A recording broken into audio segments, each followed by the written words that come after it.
West Denver. Sleep deprived and heavily caffeinated. All right, let's do this then. This is the Jeff and Bill Show. I don't agree with that. They don't always agree, but hey, at least they have coffee. Coffee. And each other. I love you, man. God help us. I want to bless him. We need all the help we can get. Now here's Jeff Hunt and Bill Thorpe. The Jeff and Bill Show on News Talk 710 KNUS.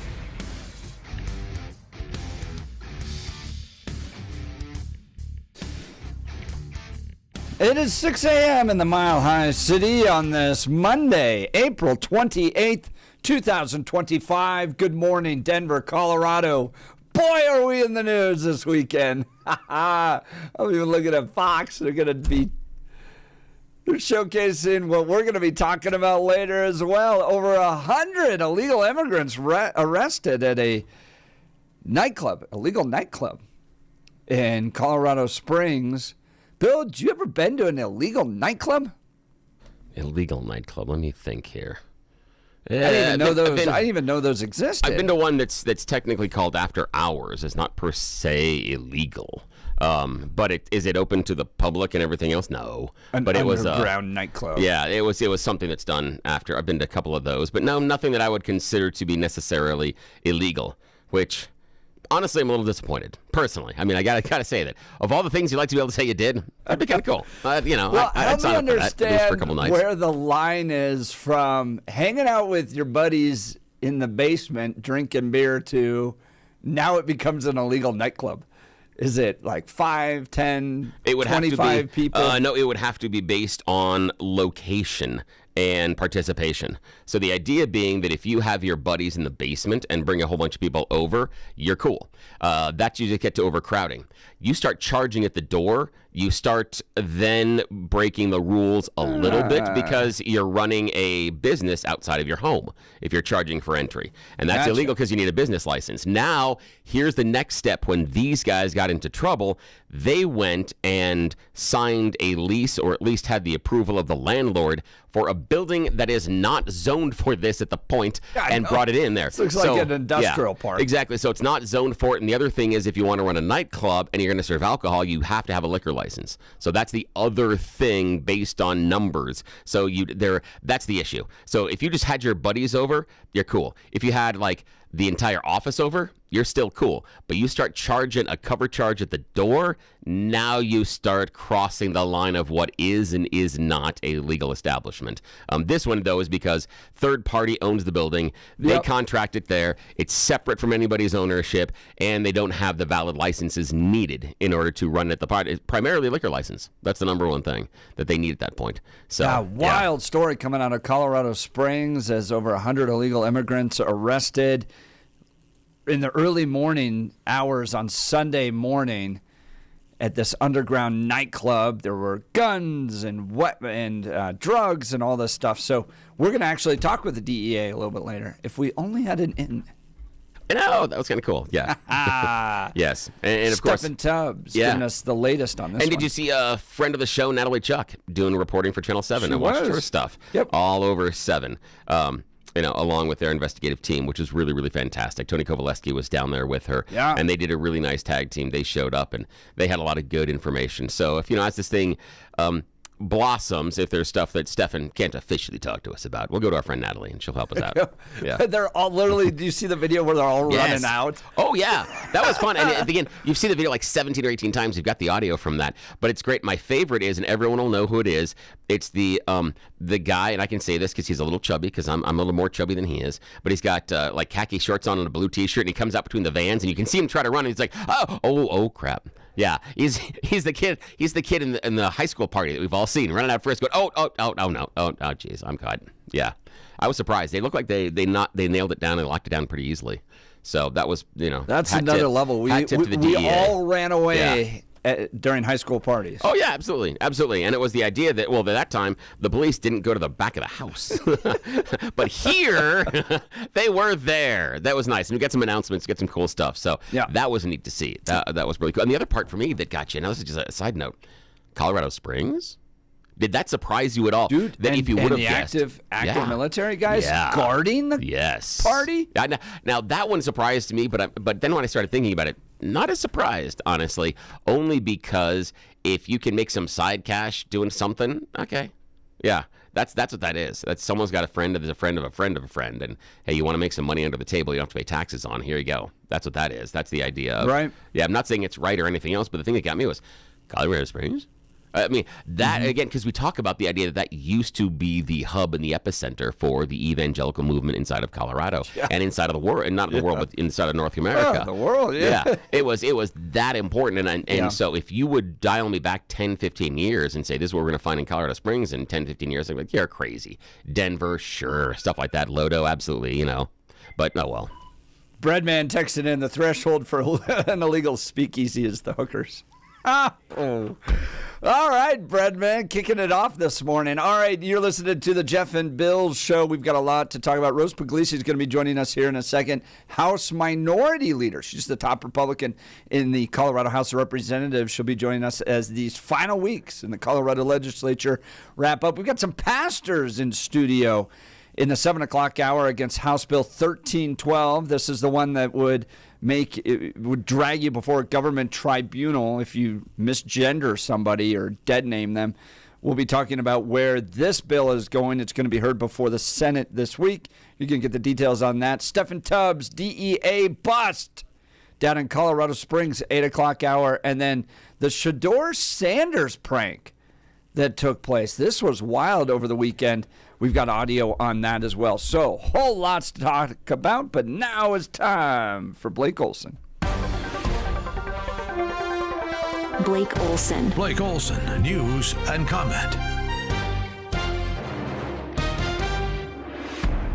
Hey, good morning. Happy Monday. 47 and cloudy in Denver. There is some little rain, drizzle in some parts of the Front Range. Expecting a high of 65 today. The 7-10 5-day forecast coming up. Our top story, Caroline Levitt with a presser in 30 minutes. And this morning, lawn signs with criminal illegals, their mug shots on the north lawn of the White House to remind the mainstream media what they are not covering. A large-scale DEA raid resulted in more than 100 arrests at an illegal Colorado Springs nightclub over the weekend. DEA Special Agent in charge Jonathon Pullen says illegal immigrants and active duty service members were among those detained. We seized a number of guns in there. We had active duty service members who were running security at the club and involved in some of these crimes. Pullen said they found pink cocaine and other drugs along with weapons and evidence of prostitution at the underground nightclub. Many of those taken into custody were illegal and were turned over to ICE. The Army Criminal Investigation Division is also investigating, in this story, of course, making national and worldwide news. Pam Bondi, on one of the judges, handcuffed over the weekend for obstructing justice.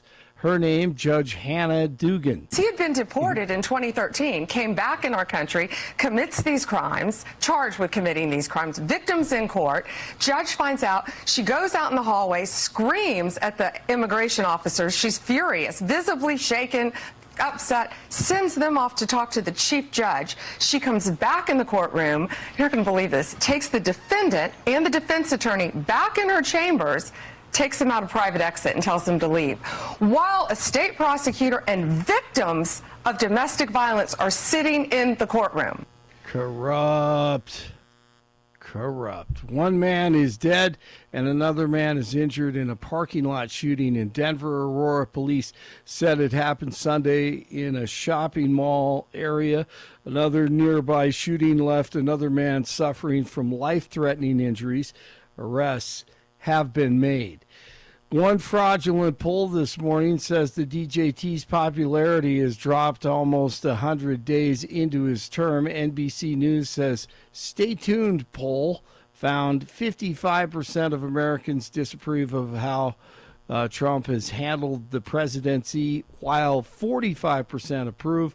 Meanwhile, a Rasmussen poll coming out today says 47 has a 56 approval rating, which is typically more accurate. Super Bowl 59 champion Philadelphia Eagles, the champions in Super Bowl 59, visit the White House today. Saquon Barkley played golf with DJT on Sunday and hung out with 47.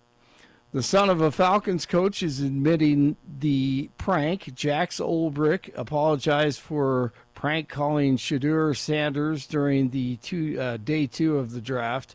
Defensive coordinator Jeff Ulbrich's son impersonated Saints general manager Mickey Loomis and told the Colorado quarterback they were going to take him with their next pick. Sanders ended up falling to the Browns in round 5. That's kind of what happens when you make a big deal about yourself for the past 2 or 3 years. News brought to you by Lair Fireplace and Patio, Denver's premier source for everything fireplace, patio, and grills, locally owned and operated since 1954, online at lairfireplacepatio.com.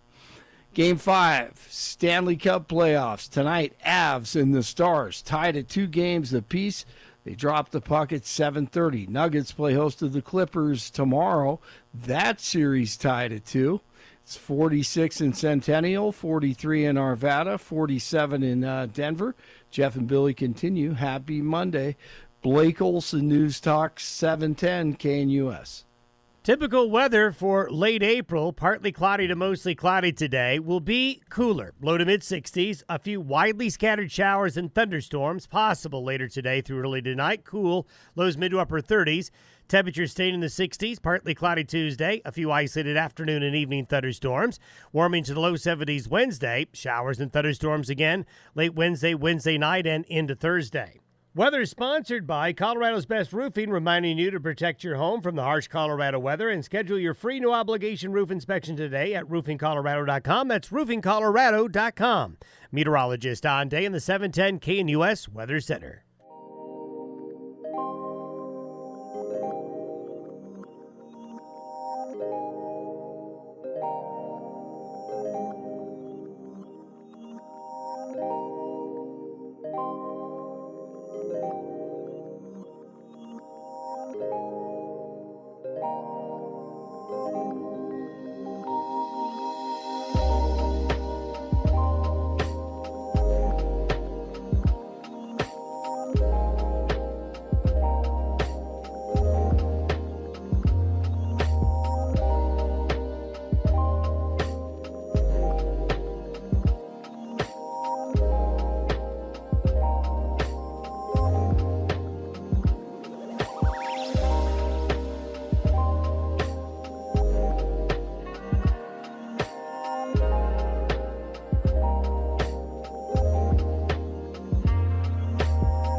Welcome back to the Jeff and Bill Show. You know her as the top leader, the top Republican leader in the Colorado House of Representatives. We're going to talk with her in just a second. Let's go to the phone lines with Jack in Wyoming. Good morning, Jack. You're on the Jeff and Bill Show. Morning. Yeah, good morning, guys. Hey, this business about these illegals having social events with hundreds in attendance, that should not be discouraged. I would encourage that. I like that. Makes them easy to catch. Yeah, it's like when you throw chum into the water. That's not why. That's not why I encourage. Why? Why? Because while they're doing that, they're not out stealing catalytic converters off our cars. That's why. This is where they go afterwards, man. This is where they take a break. But I do love the fact that they're all in one place. You got to think, all right, if you're an illegal immigrant, maybe you're not going to go to the underground clubs on a Saturday night anymore. You're just waiting for ICE to bust in. It's an easy roundup. You got it. All right, guys. That's exactly right. Jack, appreciate the call. Thanks so much. Jack's line will be open 303-696-1971. Well, she's the top Republican in the Colorado House of Representatives and a good friend of the show. Rose Pugliese joins us. Give us an update on how session is wrapping up down there. Just a few more weeks. Rose, thanks for joining the program. Yes, good morning. Thank you so much. Good morning to both of you. Yes, so we are in the final stretch. The last day of session is May 7th, so just next week. And, you know, a lot of the big bills that we have been talking about but haven't come to the floor yet, I believe will be coming to the floor this week. In committee today is the horrible immigration bill. And then we're also going to see, I believe this week, that resolution to sue the state over the constitutionality of Tabor and then use taxpayer money in order to show that Tabor is not constitutional, even though it's been in place for decades. So I think those are going to be the two big fights in the Senate. 1312, you know, the bill that we've all been talking about, actually the country is talking about, will be in Senate committee on Wednesday. So a lot of bad bills coming our way. Definitely need people to get engaged this week. And it's just a few more days to fight on this stuff. Now, Rose, let's talk about this immigration bill, because from my read of it, it is the Democrats going, oh, Donald Trump wants to harp down on illegal immigration. We're going to become even more sanctuary state right in front of the movement against Donald Trump. Tell us what this immigration bill will do, Rose Pugliese. Absolutely. Well, and I before I get into the meat of the bill, I want to remind your listeners that while we had a $1.2 billion budget shortfall that we had to make up as a legislature, we were able to find $4 million to squirrel away in the governor's office to fight the federal government against adverse actions. So just a reminder, so on the one hand, we're saying don't take away federal funding. On the other hand, we are potentially the big legislature is going to potentially pass a bill that skirts right in front of the president and basically pokes at him. So, you can't have it both ways, Colorado. But this bill, there's two parts to this bill. One, I think, was a little surprising to me, and then one wasn't. The part that says, right now, if you're a student in the state, you have to submit an affidavit saying that if you're currently not lawful in this country, that you either have applied or will apply to be lawful in this country in order to receive in-state student tuition. This bill removes that affidavit requirement, and to me, that's incredibly offensive. We have students in the state, people who are here legally in this country, residents of the state, citizens of Colorado. And so there's not a whole lot of that, tuition assistance available. And now we're giving it to people who are not lawfully in this country and who potentially don't even want to go through the process to become lawful. That's what's most offensive to me. I'm a first-generation American. My father came over when he was 18 from Italy. He came over legally. And so to say that we are going to give in-state tuition to people who do not want to be in this country lawfully, I think it's really an affront to Coloradans. So that's one part of the bill.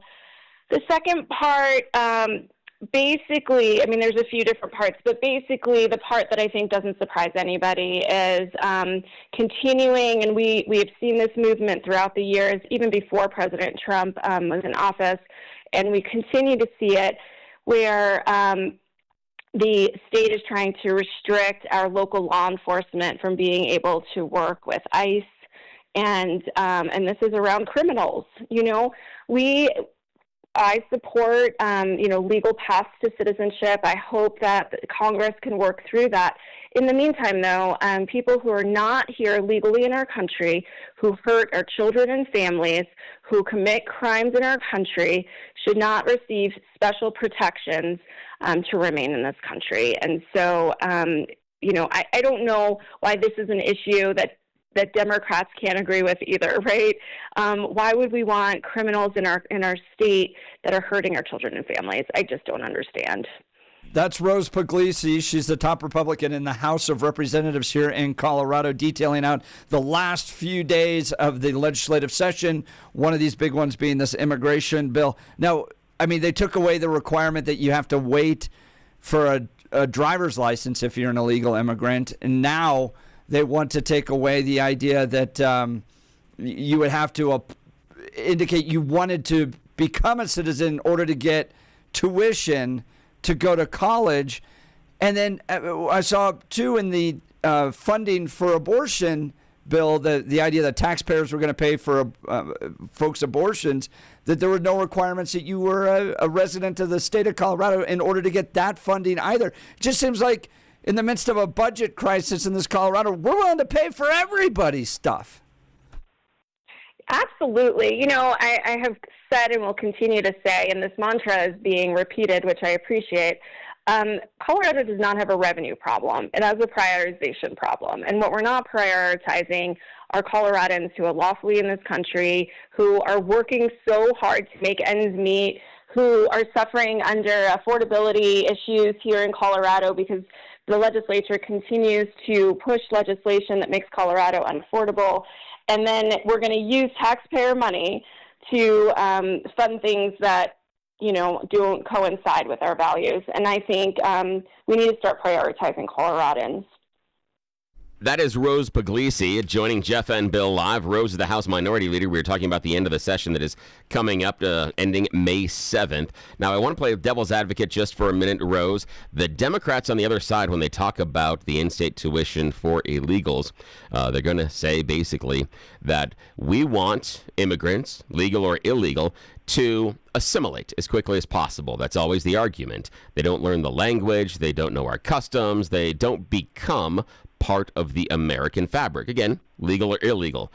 Is this allowance for them to afford in-state tuition if they are here in Colorado, is this a step towards them becoming a larger part of the fabric of America? Is that really what the Democrats are doing? That's the argument I feel they're going to make, that even though these may be illegals, we are assimilating them into America. Why wouldn't you want them to be assimilated? Rose Pugliese, House Minority Leader, how horrible are you as a person? What would you say to your Democrat colleagues under the Golden Dome that would say this is the reason why we need to have in-state tuition?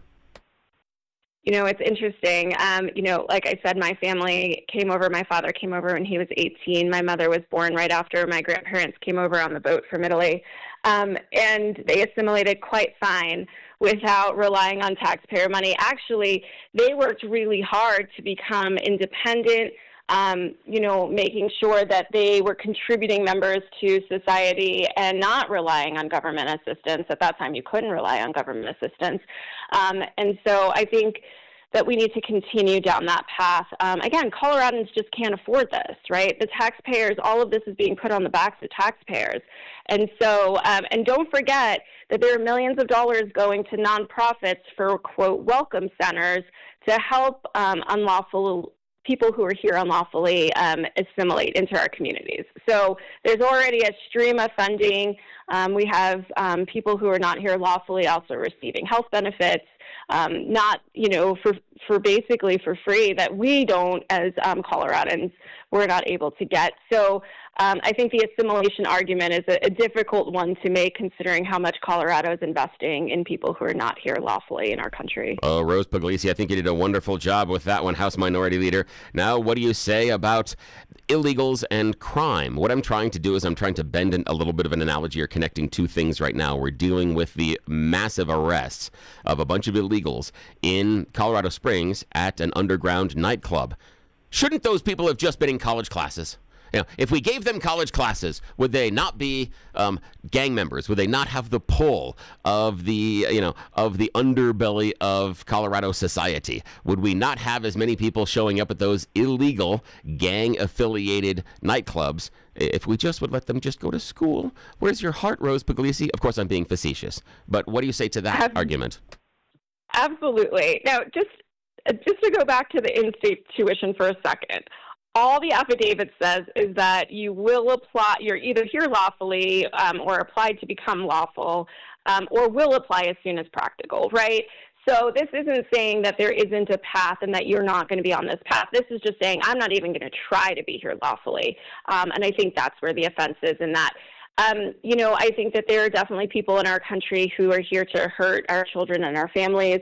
We should never allow that, ever. And there's no excuse for being here not lawfully in our country and then continuing to break the laws of our country and hurting Coloradans. And that's where I think we draw a line. Rose Pugliese, House Minority Leader. That's the top Republican in the Colorado House of Representatives. Rose, I know we only got a few more minutes with you.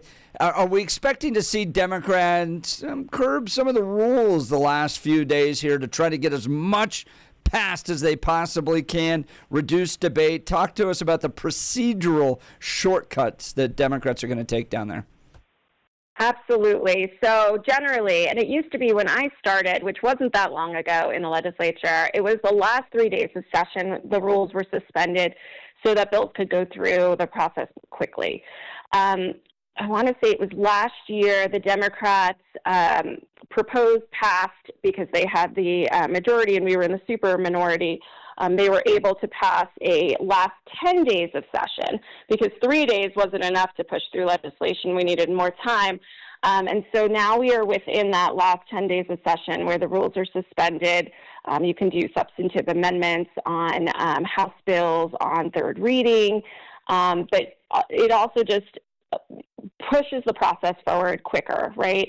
You can get a bill done in 3 days. They're going to continue to push these bills within 3 days. I think that's why some of these more egregious bills have been saved for the last 10 days of session so that this way they can move them through the process quicker. Overwhelm the system is what the Democrats want to do. Now, Rose, I want to ask you a question just from your perch as the top Republican in the Colorado House of Representatives.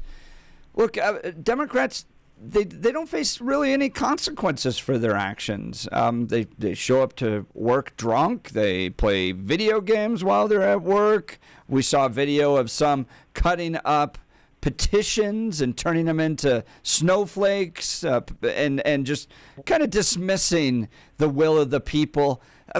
Doesn't matter to Democrats anymore down at the Colorado House. They can pretty much push through any radical progressive agenda they want, and voters aren't going to make them pay. I mean, how do you respond to it? Trying to make them feel some form of punishment for being so progressive in their lawmaking. I mean, what can anyone do? Well, I think what we have seen, and, I'm a huge advocate of continuing to educate the grassroots so that they can talk to their friends and neighbors, the people who don't show up at a 9 o'clock on a Saturday town hall. I think 1312 really has opened people's eyes. And I think the more egregious the legislation that comes forward, I believe this immigration bill is also one that will really get people motivated to get their voices heard during the legislative process. And we've seen, a national movement against 1312. And so I think we're going to see more and more of that, especially as we go into next election cycle in 2026. But we do need every person to start engaging and engage at a larger level in order to make sure that the Democrats are held accountable in 2026. And I think we're seeing that movement. I think we're seeing that swell. I think we're going to see that around the Taxpayer Bill of Rights. I mean, as you both know, when the governor and the Democrat legislature pushed through Proposition HH, the people rebelled 60-40 defeat at the ballot box. And I think that was very telling. And the fact that they continue to bring bills that are an affront to the Taxpayer Bill of Rights is really just, I think, not listening to the will of the people. But the people stood up then, and I think people are going to stand up now and really push back against this ideology and agenda that they don't agree with. That's Rose Pugliese, House Minority Leader. That's the top Republican in the Colorado House of Representatives. Do you think Jared Polis will sign that bill to sue the state over Tabor? It's interesting. So it's a House joint resolution. And so I'll be curious to see, he and I had talked about it, and he said, they're suing me because they're suing the state, but I didn't really hear much. But it'll take a 2/3 resolution in order to do that of the House, or vote of the House. So it'll be interesting to see how it progresses through the system. We'll continue to watch all that and hope to hear back from you. Thank you for taking time to join the Jeff and Bill Show this morning, Rose. Thank you both so much. I appreciate it. All right. What are your thoughts on the last few days of the state legislature? This is when all the controversial big stuff gets rushed through because that's, I guess, how we do it in politics. Rush the system. Give us a call, 303-696-1971, or text us on the Dan Caplis Law text line, 720-819-5115. Again, that line, 720-819-5115. Well, folks, I want to talk to you about the Colorado Farm Bureau. Whether you pulled out your skis or snowmobiles this last winter, it was a great year for winter fun. But the snow means even more to Colorado agriculture, and I want you to know that our state's farmers and ranchers are doing their part to protect our future water resources. The people of Colorado agriculture always have conservation, efficiency, and reuse top of mind when it comes to water use. As the metro area continues to grow, the Colorado Farm Bureau leads talks with state policymakers about preserving water for all areas of the state as pressure on the water system grows. It's going to take all of us to find a solution. My friends at the Colorado Farm Bureau are leaders in water conservation and water policy. They understand how to balance water for crops and water for families, and they're doing more with less. You can do your part. I recommend you join and become a member today. Go to coloradofarmbureau.com. That's coloradofarmbureau.com to join the great people of the Colorado Farm Bureau. We'll continue with your phone calls and texts. Do you like the fact that you're going to be paying for illegal immigrant tuition, even if they don't indicate they want to become residents? Welcome to the Democrat-controlled state of Colorado, in addition to paying for other people's abortions, too. Oh, and shockingly, we ran out of money. You're listening to The Jeff and Bill Show. This is Denver's Talk Leader, News Talk 710, KNUS.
Welcome back to the Jeff and Bill Show. Just wrapping up a conversation with Rose Pugliese, top Republican in the Colorado House of Representatives.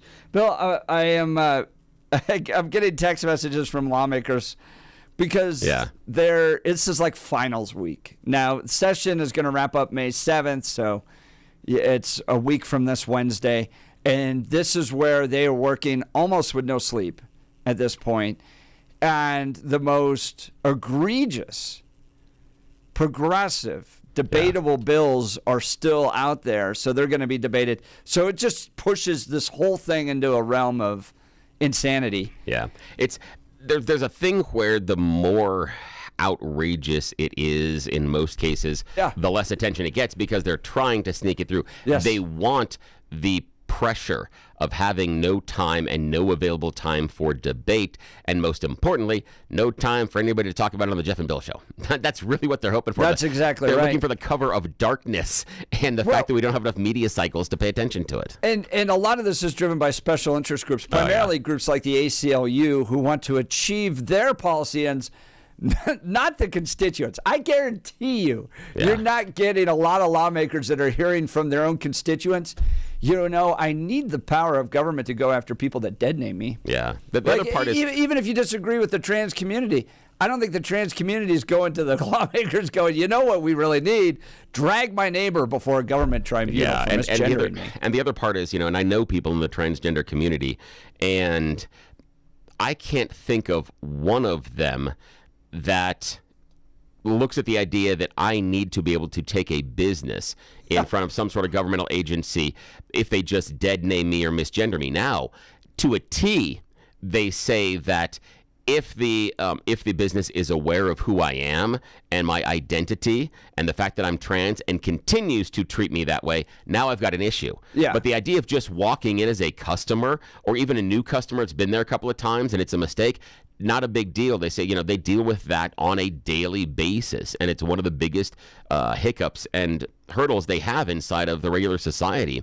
And they are ones that are really, really, really focused. And again, I'm not saying that the trans people that I know and interact with are universal across the entire spectrum of who's in the community. But they're really focused on just wanting to be looked at as not there. Not the idea of being invisible, but they don't want to be singled out. They don't want you to come in and go, oh, hello, you're a trans such. No. They just want you to deal with them as their chosen gender identity, whatever that is, and going in there just like, and that's the thing is they just want to be treated like everybody else. They're not looking for anything special. They don't care. But if you're going to be mean to them about it, and they don't care about the misnaming a lot of times. So like that understands because a lot of people, to a T, the people that I know in the transgender community talk about even individuals that have known them for years sometimes use the wrong name. It's not an act of malice, but they do encounter people that do it out of malice. And in this case, with the lawmakers, they're pressing this through. You have lawmakers that are showing up drunk to work. Yeah. You have plenty of video that Scott Shamblin has got of them playing video games while work is going on. And then I saw, I think it was Thursday or Friday, RMGO had delivered petitions from these folks' constituents saying, please don't take away my Second Amendment rights. And lawmakers were cutting them into little snowflake thingies. Oh, jeez.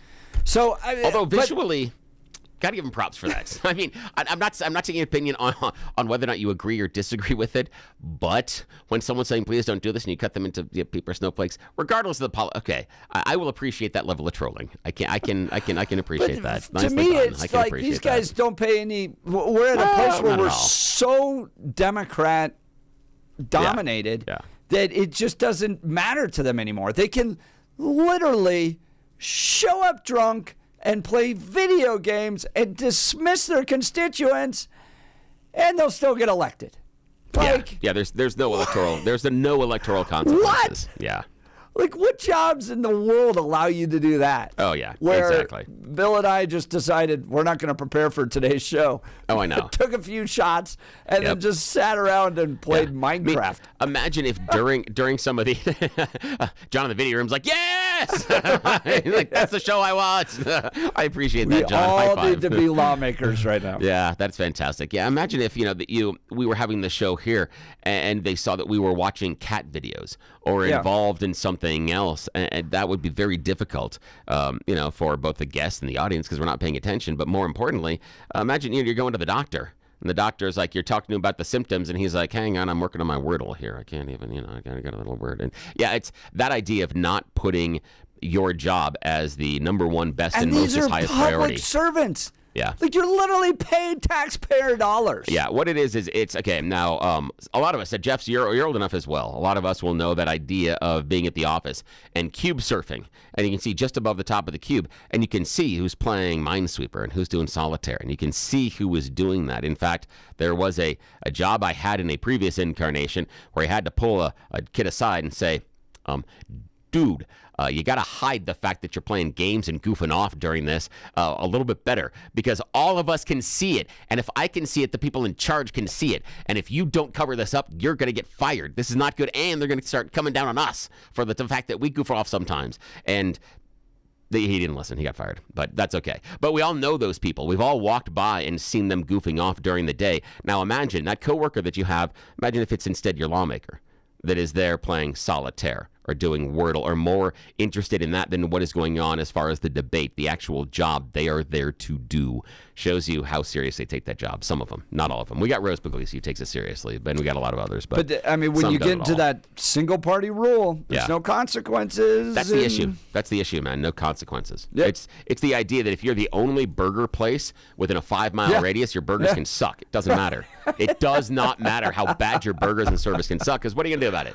What you going to do? Well, somebody who is delivering alarm detection systems, reliability isn't optional when business security is on the line. It's absolutely essential, and businesses trust alarm detection systems for the highest level of service and expertise. Think about the time you could be saving using one source for your cameras, key card access, fire and intrusion systems. Yeah, now this is important. This is super important for people that run their own small business, because unlike at home, now that we have people working from home, things like that, you don't necessarily know when there may be somebody in the house or not. There may be the kids are home. There may be a spouse at home. There may be something else. Maybe someone's working from home. I got a neighbor that works from home all the time. So the idea that you can break into the house during the day doesn't necessarily happen. However, what has changed? We do know that once those doors lock at 6 o'clock with most small businesses, that can be party time. And we've seen it over and over again that criminals are now focusing more and more on those crimes that are at businesses, because those are now the predictable hours. They know when your business is vulnerable, and alarm detection systems are the guys that are going to make sure that your business is safe when you lock those keys at night or on the weekend or whenever it has to be closed, to make sure that when you show up the next day, everything's just as you left it. That's how important these are, because that's where the crime is shifting towards. 24/7 professional monitoring, same day or next day service upon request, dedicated teams for cameras, access control, and fire alarms. Choosing ADS means your businesses stay protected and it'll be ready to open tomorrow. Their security experts will review your system for free. They're utilizing AI. All of that with alarm detection systems. Go to adsalarm.com to schedule today. adsalarm.com, alarm detection systems, the first choice of Front Range or Colorado businesses. adsalarm.com. We've got You Choose the News. Coming up, you're listening to The Jeff and Bill Show. This is Denver's Talk Leader, News Talk 710 KNUS.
Welcome back to the Jeff and Bill Show. If you're like me, it was a busy weekend, and so Monday morning, you're like, give me all the coffee.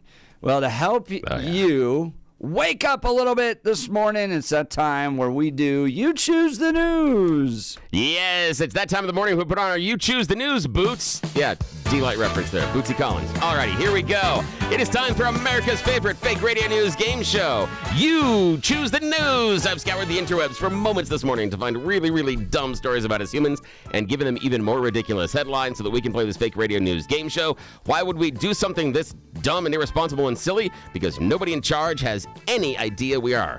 Yes, they don't wake up until 7 o'clock, so we're going to take full advantage of being left unsupervised. This is how it goes. I bring in Blake Olson from the news department. He joins us right now, and there's Jeff Hunt in the studio. And gentlemen, here are your stories this morning. Choose wisely. Headline number 1, perfect employee is now controversial. Headline number 2, the best ones tell you what you want to know already. Headline number 3, hidden immigrants. And headline number 4, human boomerang. Mr. Hunt. Let's go to hidden immigrants. Yes, hidden immigrants. The U.S. is really cracking down on hidden immigrants.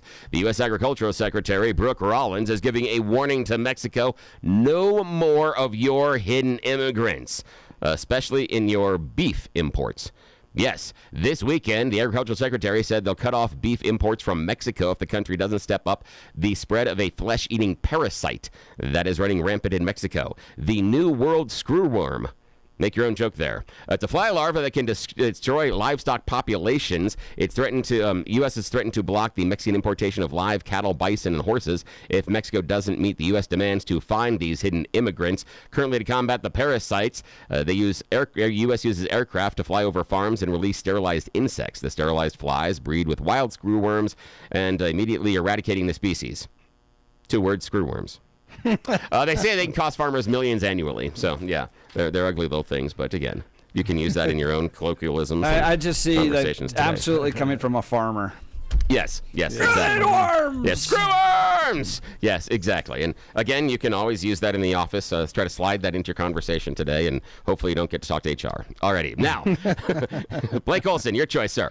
Perfect employee is now controversial. The best ones tell you what you know already, or human boomerang.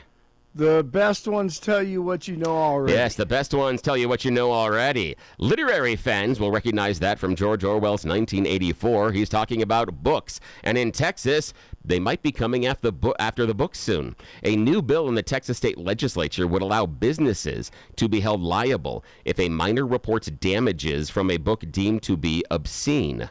In addition to fees or damages, the penalties would include court costs and attorney's fees.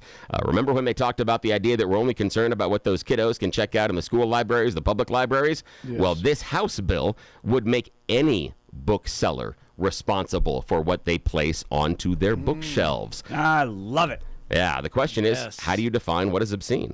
That's going to be the big thing. And again, if it is a bookseller, why is that bookseller not allowed to make the choice about what products and services they offer? It's a question. You're going to damage kids, man. You should be held accountable. Mm-hmm. For anything that damages kids? Couldn't you say that about bars? I mean, that's the idea. Yeah, bars damage, alcohol, other things. Yeah, so, I mean, that's the thing is, the idea is how do you decide? And is it necessarily the bookseller's responsibility, to put those things up and if you have them in there, and what do you decide? Do you decide Huck Finn is necessarily obscene based on the use of the N-word over and over again? So that you're going to sue a bookseller for selling the book Huck Finn? Well, I think we know what porn is when we see it or read it. That's the problem. That's a different level for everybody, and that's the issue. Well, we did it with tobacco. That's an issue. I don't think we decided that tobacco was different for everybody. No, but we made them pay for hurting people. Yeah, but I don't think it's necessarily that was an 18 and older thing that had an age limit as far as the purchase, and that's also something that you can tie into physical ailments as well, and I'm not certain that the words on the page can necessarily derive the same damage. That's going to be the difficulty. But again, remember, for all the times they're like, no, free speech. Well, in Texas, can't put certain books on the shelves now if this bill passes. So when we talk about government censorship, when we talk about the idea that some people were being shadow banned by certain social media platforms, and we were super, super mad about that, well, in Texas, the legislature is arguing whether or not you can put certain books into private businesses that sell books. That's fun. Okay, final choice this morning, sirs. Jeff, perfect employee, now controversial, or human boomerang? Human boomerang. Human please. boomerang, good rule of thumb. If you get stuck on a mountain, don't return. One Mount Fiji hiker had to be rescued recently when he got stranded up there, but he lost his phone. So 4 days later, he went back and got lost again and had to be rescued again. Yes, twice in 4 days going back to the same spot because he forgot his phone. Nicely done. Oh, Yeah. you're All right, listening that's it, to sir. Jeff and Bill. This is 710 KNUS.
It is 7 a.m. in the Mile High City on this Monday, April 28th, 2025. Good morning, Denver, Colorado. You've tuned in to the Jeff and Bill Show, News Talk 710 KNUS. I'm your co-host, Jeff Hunt, along with Bill Thorpe, bringing you the freshest insights and hot takes from the right, left, and center.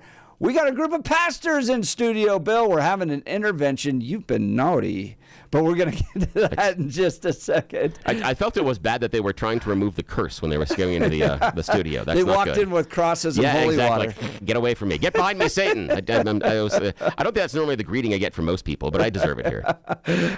Matt Johnson, Jonathon, I'll get your last name, Helvoigt.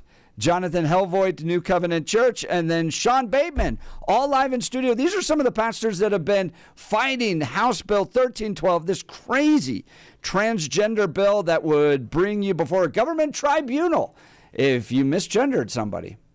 And in order to join you at that government tribunal, I'll say this right now, Breonna Tattone is a man. That type of statement, Breonna Tattone, a lawmaker down at the Colorado State Capitol, who is a man that dresses up like a woman, just me simply saying that. And I'll join you in prison. So we're going to talk about this, where it's going. It's going to be heard before the Senate, and more importantly, what you can do to try to stop this bill. All of that coming up here in just a second. But now it's time for Blake Olson. Blake Olson. Blake Olson, news and comment. Good morning. Happy Monday. It's 47, partly cloudy in Denver, expecting a high of 65 today. The 7-10 5-day forecast is coming up. Our top story, Caroline Levitt with a presser this morning after they put lawn signs with criminal illegals mugshots on the north lawn of the White House, trying to remind the mainstream media what they are not covering. A large-scale DEA raid resulted in more than 100 arrests at an illegal Colorado Springs nightclub over the weekend. DEA Special Agent in charge Jonathon Pullen says illegal immigrants and active duty service members were among those detained. We seized a number of guns in there. We had active duty service members who were running security at the club and involved in some of these crimes. Pullen said they found pink cocaine and other drugs along with weapons and evidence of prostitution at the underground nightclub. Many of those taken into custody were illegal and were turned over to ICE. The Army Criminal Investigation Division is investigating. Rose Pugliese, Colorado House Minority Leader, top Republican. Final few days, House legislation on with Jeff and Bill last hour, discussing the latest immigration bill. I support, legal paths to citizenship. I hope that Congress can work through that. In the meantime, though, people who are not here legally in our country, who hurt our children and families, who commit crimes in our country, should not receive special protections to remain in this country. And so, I don't know why this is an issue that Democrats can't agree with either, right? Why would we want criminals in our state that are hurting our children and families? I just don't understand. And then Pam Bondi on one of the judges who was handcuffed over the weekend for obstructing justice with an illegal. Her name, Judge Hannah Dugan. He had been deported in 2013, came back in our country, commits these crimes, charged with committing these crimes, victims in court. Judge finds out, she goes out in the hallway, screams at the immigration officers. She's furious, visibly shaken, upset, sends them off to talk to the chief judge. She comes back in the courtroom, you're not going to believe this, takes the defendant and the defense attorney back in her chambers, takes them out a private exit and tells them to leave, while a state prosecutor and victims of domestic violence are sitting in the courtroom. Unbelievable. Corrupt. The Vatican announced today that the conclave, the closed-door process to select a new pope, will start May 7th. And this is genius. This weekend, a guy named Christopher Barnes made this. Not the NFL draft, but the Pope draft. Do you honestly believe that Turkson is more popeable than Paroline? Advocate of the poor, okay? Speaks 5 languages. All right, yeah. Fluent in Latin. Dude, it's the Vatican. Everyone speaks Latin. He's a playmaker, okay? He negotiates treaties. You get drafted as a Lutheran priest. You son of a bitch! With the first to pick in the Pope draft, the Vatican selects Shador Sanders. So they take Shador Sanders. So good. Super Bowl 59 champion, the Eagles visit the White House today. Saquon Barkley hung out with DJT on Sunday. The son of a Falcons coach, the defensive coordinator, Jack Olbrich, apologized for prank calling Shedeur Sanders during day 2 of the draft. Defensive coordinator Jeff Olbrich's son impersonated Saints general manager Mickey Loomis and told the CU quarterback that they were going to take him with their next pick. Sanders ended up falling to the Browns in round 5. Game 5, Stanley Cup playoffs tonight. Avs and the Stars tied at 2 games apiece. They dropped the puck at 7:30. Nuggets play host to the Clippers tomorrow. That series tied at 2. 46 in Centennial, 43 in Arvada, 47 in Denver. Jeff and Billy continue on this Monday. Blake Olson, News Talk 710 KNUS. Typical weather for late April, partly cloudy to mostly cloudy today, will be cooler. Low to mid-60s, a few widely scattered showers and thunderstorms possible later today through early tonight. Cool, lows mid to upper 30s. Temperatures staying in the 60s, partly cloudy Tuesday, a few isolated afternoon and evening thunderstorms. Warming to the low 70s Wednesday, showers and thunderstorms again late Wednesday night and into Thursday. Weather sponsored by Colorado's Best Roofing, reminding you to protect your home from the harsh Colorado weather and schedule your free no-obligation roof inspection today at roofingcolorado.com. That's roofingcolorado.com.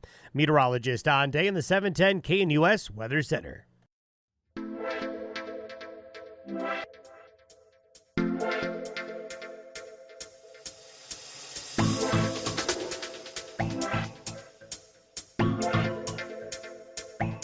Well, you remember this bill. It's made the rounds. It's internationally known. Thank you, Colorado, for making us internationally known on this. House Bill 1312, supposedly titled The Legal Protections for Transgender Individuals. All right, if this passes, one, if you're in a custody dispute and your spouse says, no, I want to trans our child, well, then the courts are going to kind of lean in their favor. It's going to be something you have to overcome. And I've actually interviewed this video. It's gone kind of viral of this dad who hasn't seen his daughter in 2 years as a result of the courts leaning into the parent that wants to trans their child. This will make it law. Secondly, it'll get rid of dress codes in charter schools, private schools, those types of things, sex-based dress codes. And then one of the most egregious parts of this, in addition to all that, is it's going to make every business literally a Jack Phillips-like story where you could be drugged before a government tribunal for a decade because you don't buy into the transgender madness. Joining us live in studio, we got a group of pastors here. These guys have been really leading the effort to raise awareness of it. Matt Johnson, local pastor here. Jonathon Helvoigt with New Covenant Church, and then Sean Bateman with the White Rose Resistance. Gentlemen, thanks for joining the Jeff and Bill show this morning. Yeah, thanks for having us, man. So, this thing's going to be before the Senate on Wednesday. Let's talk about that. It passed the House. Now it's heading towards the Senate. We just heard from Rose Pugliese, the top Republican in the House. This thing's still live. Session's until May 7th. They're going to push a bunch of stuff. The Democrats are going to push a bunch of stuff in the next week or so to get as much done as they can before the session's over. So Wednesday, this is before a Senate committee, right? That's right. Yeah, it's going to be before the Judicial Committee in the Senate, and my understanding is that it is more Democrat than it is Republican, as per most of the committees that are going on in the legislature right now. That's correct. So it's a matter of us showing up, us doing civic duty as just people who are residents here in the state of Colorado. And I know that Jonathon and I, as pastors, we have a duty to stand on biblical truth and to be able to proclaim God in any sphere of life that we're in. Not political on our end. This is a biblical issue for us. No, let's talk about that, because lots of pastors are pretty quiet about political issues, biblical issues, even down at the Colorado State Capitol, because politics is dirty. You can get into a divisive thing, and then all of a sudden people don't want to show up at your church. I think that's why most of them stay out, right? There are a lot of reasons why people don't come in, but fear is a big one. Fear is a huge motivating factor. Politics is our life together as people. It's funny, I think that the people that would say we don't touch politics are the same people that would still go to their school's PTA meetings and fight for what's going on there with their children, but they don't realize that you just take a larger step back and you're dealing with the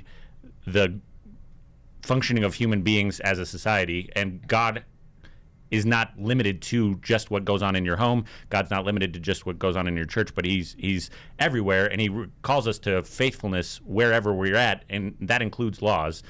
And I think people, for the fear of losing congregants, do step out of the politics space, but if we're not ministering to people with regards to their sin in general, then it's going to make us fearful of ministering to people in terms of politics. That's Jonathon Helvoigt. He's a pastor with New Covenant Church. Jonathan, what I like to point out to folks is what an amazing opportunity Christians have at this point in history, because if you go, the church started about 2,000 years ago, right? So we've had free government of the people, by the people, and for the people for roughly 250 years. So 90% of church history, you were kind of just stuck with whoever the king, queen, or Caesar was.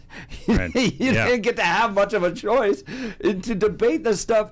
And so in light of living in a time of a government of the people, by the people, and for the people, pastors are like, well, we'll just let other people choose what kind of laws we make, right? Well, I do think that there's a consequence of somewhat being gaslit for the past, 5 decades, 6 decades or so as a church as a whole, saying you have your lane. We're assuming that the state is a Christian state, and so you know what, you need to stay exactly where you are. And as soon as a pastor deviates or steps out or says something that they deem as a political topic, then all of a sudden it's like, whoa, Johnson Amendment.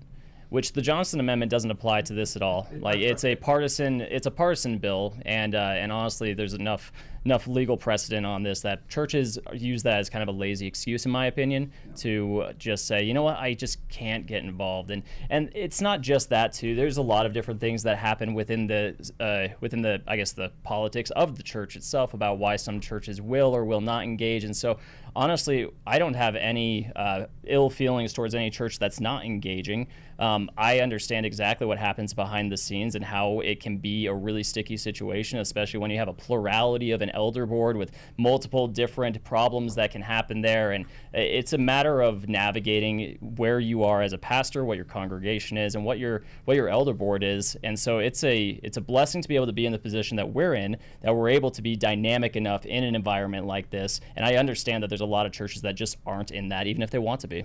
That's Matt Johnson. He's a local pastor here in Denver, Colorado. All right, well, let's talk about House Bill 1312.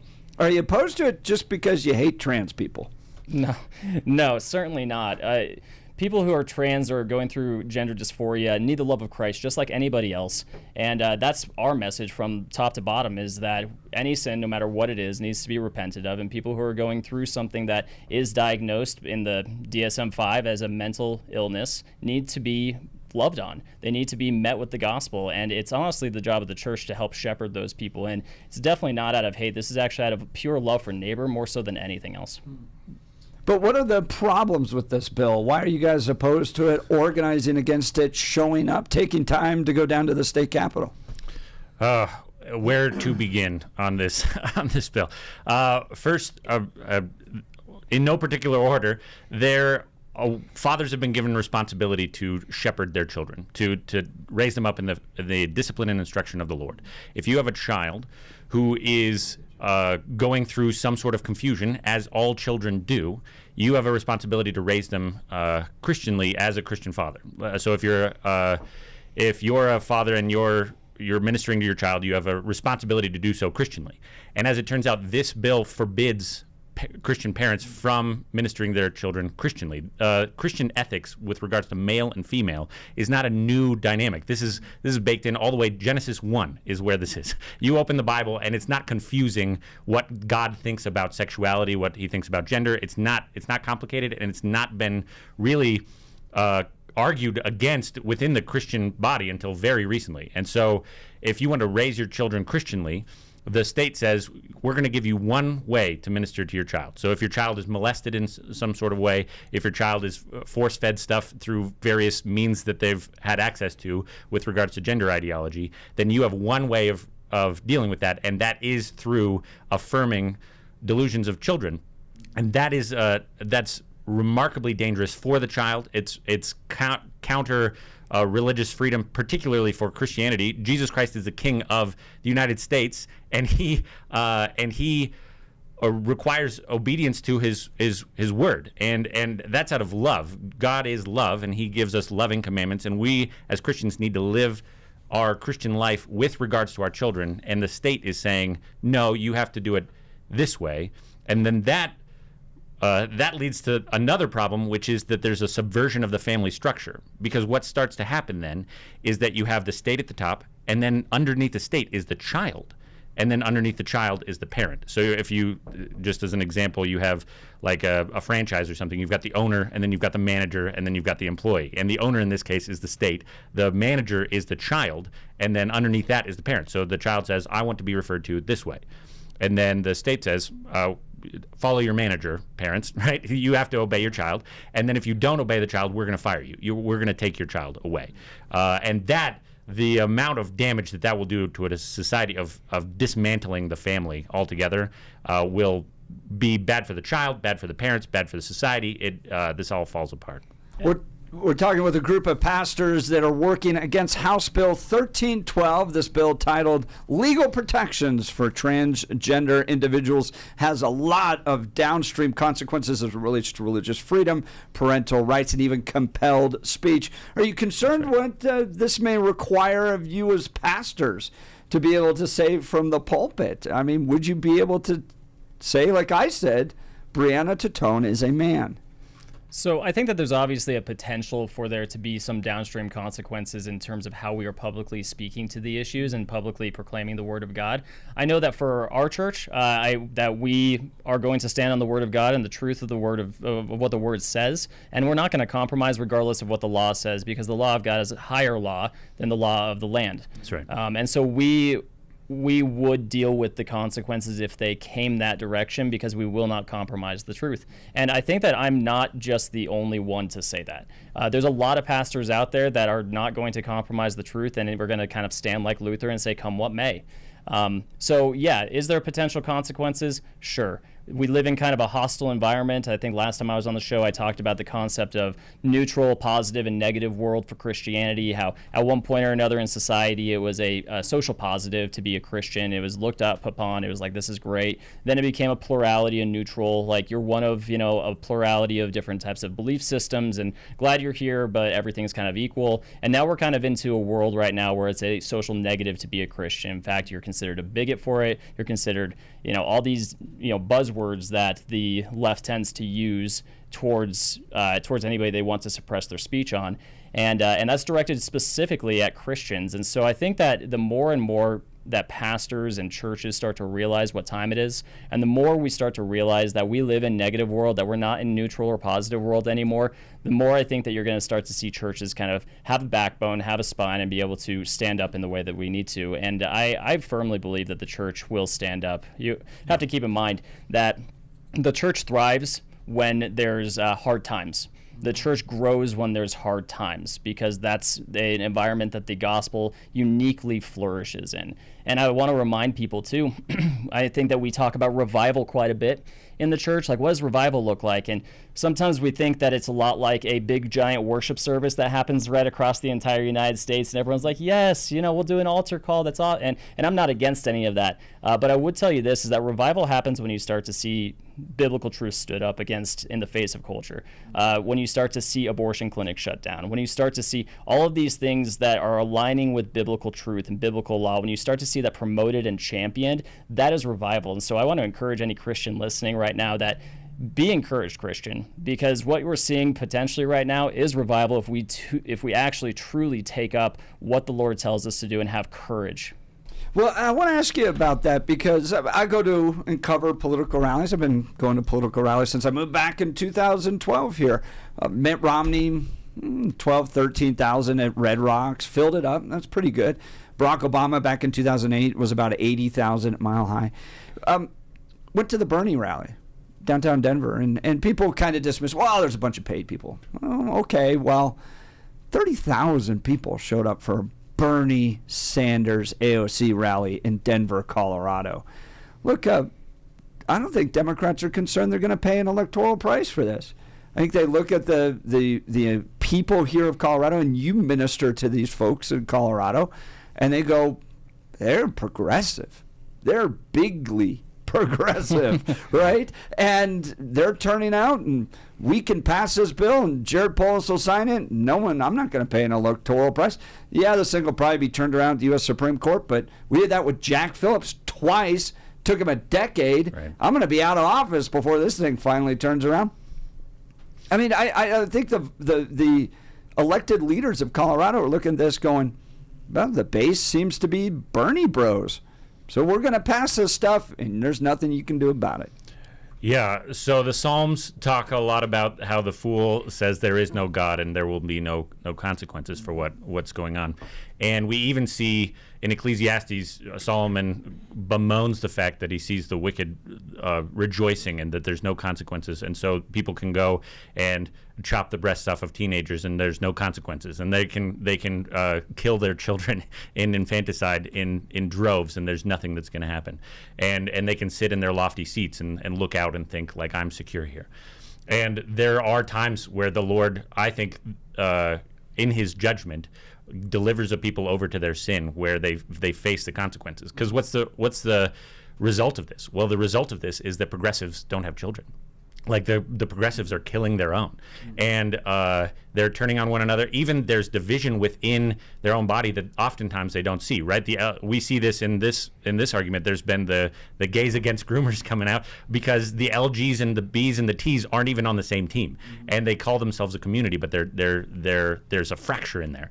And so what we can do as Christians, and it's true that it might not go in our timing. It might not go in our timing, but we see the Lord moving. As Matt said, I think I've never seen pastors come together like they have over this. There's something.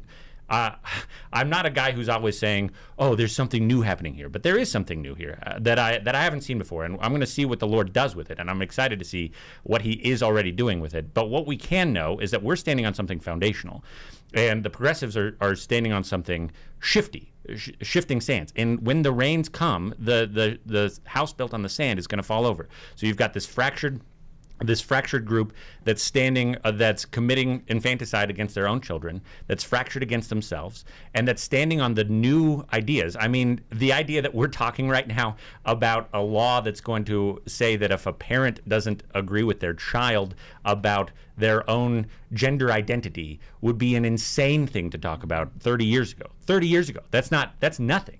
So they're standing on these ideas that are 5 years ago. Yeah, that's exactly right. So this insanely new, novel, untried out thing that's obviously just wreaking havoc on people's bodies and on their minds, and the suicide rates are skyrocketing and all these things, that's a shifting sand that's going to fall away.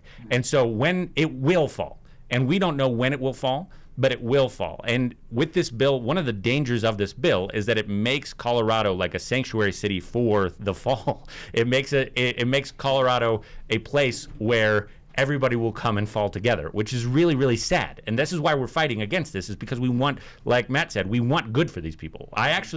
It's true, I've called them wicked. They are the enemies of Christ. Nevertheless, Jesus Christ died for his enemies.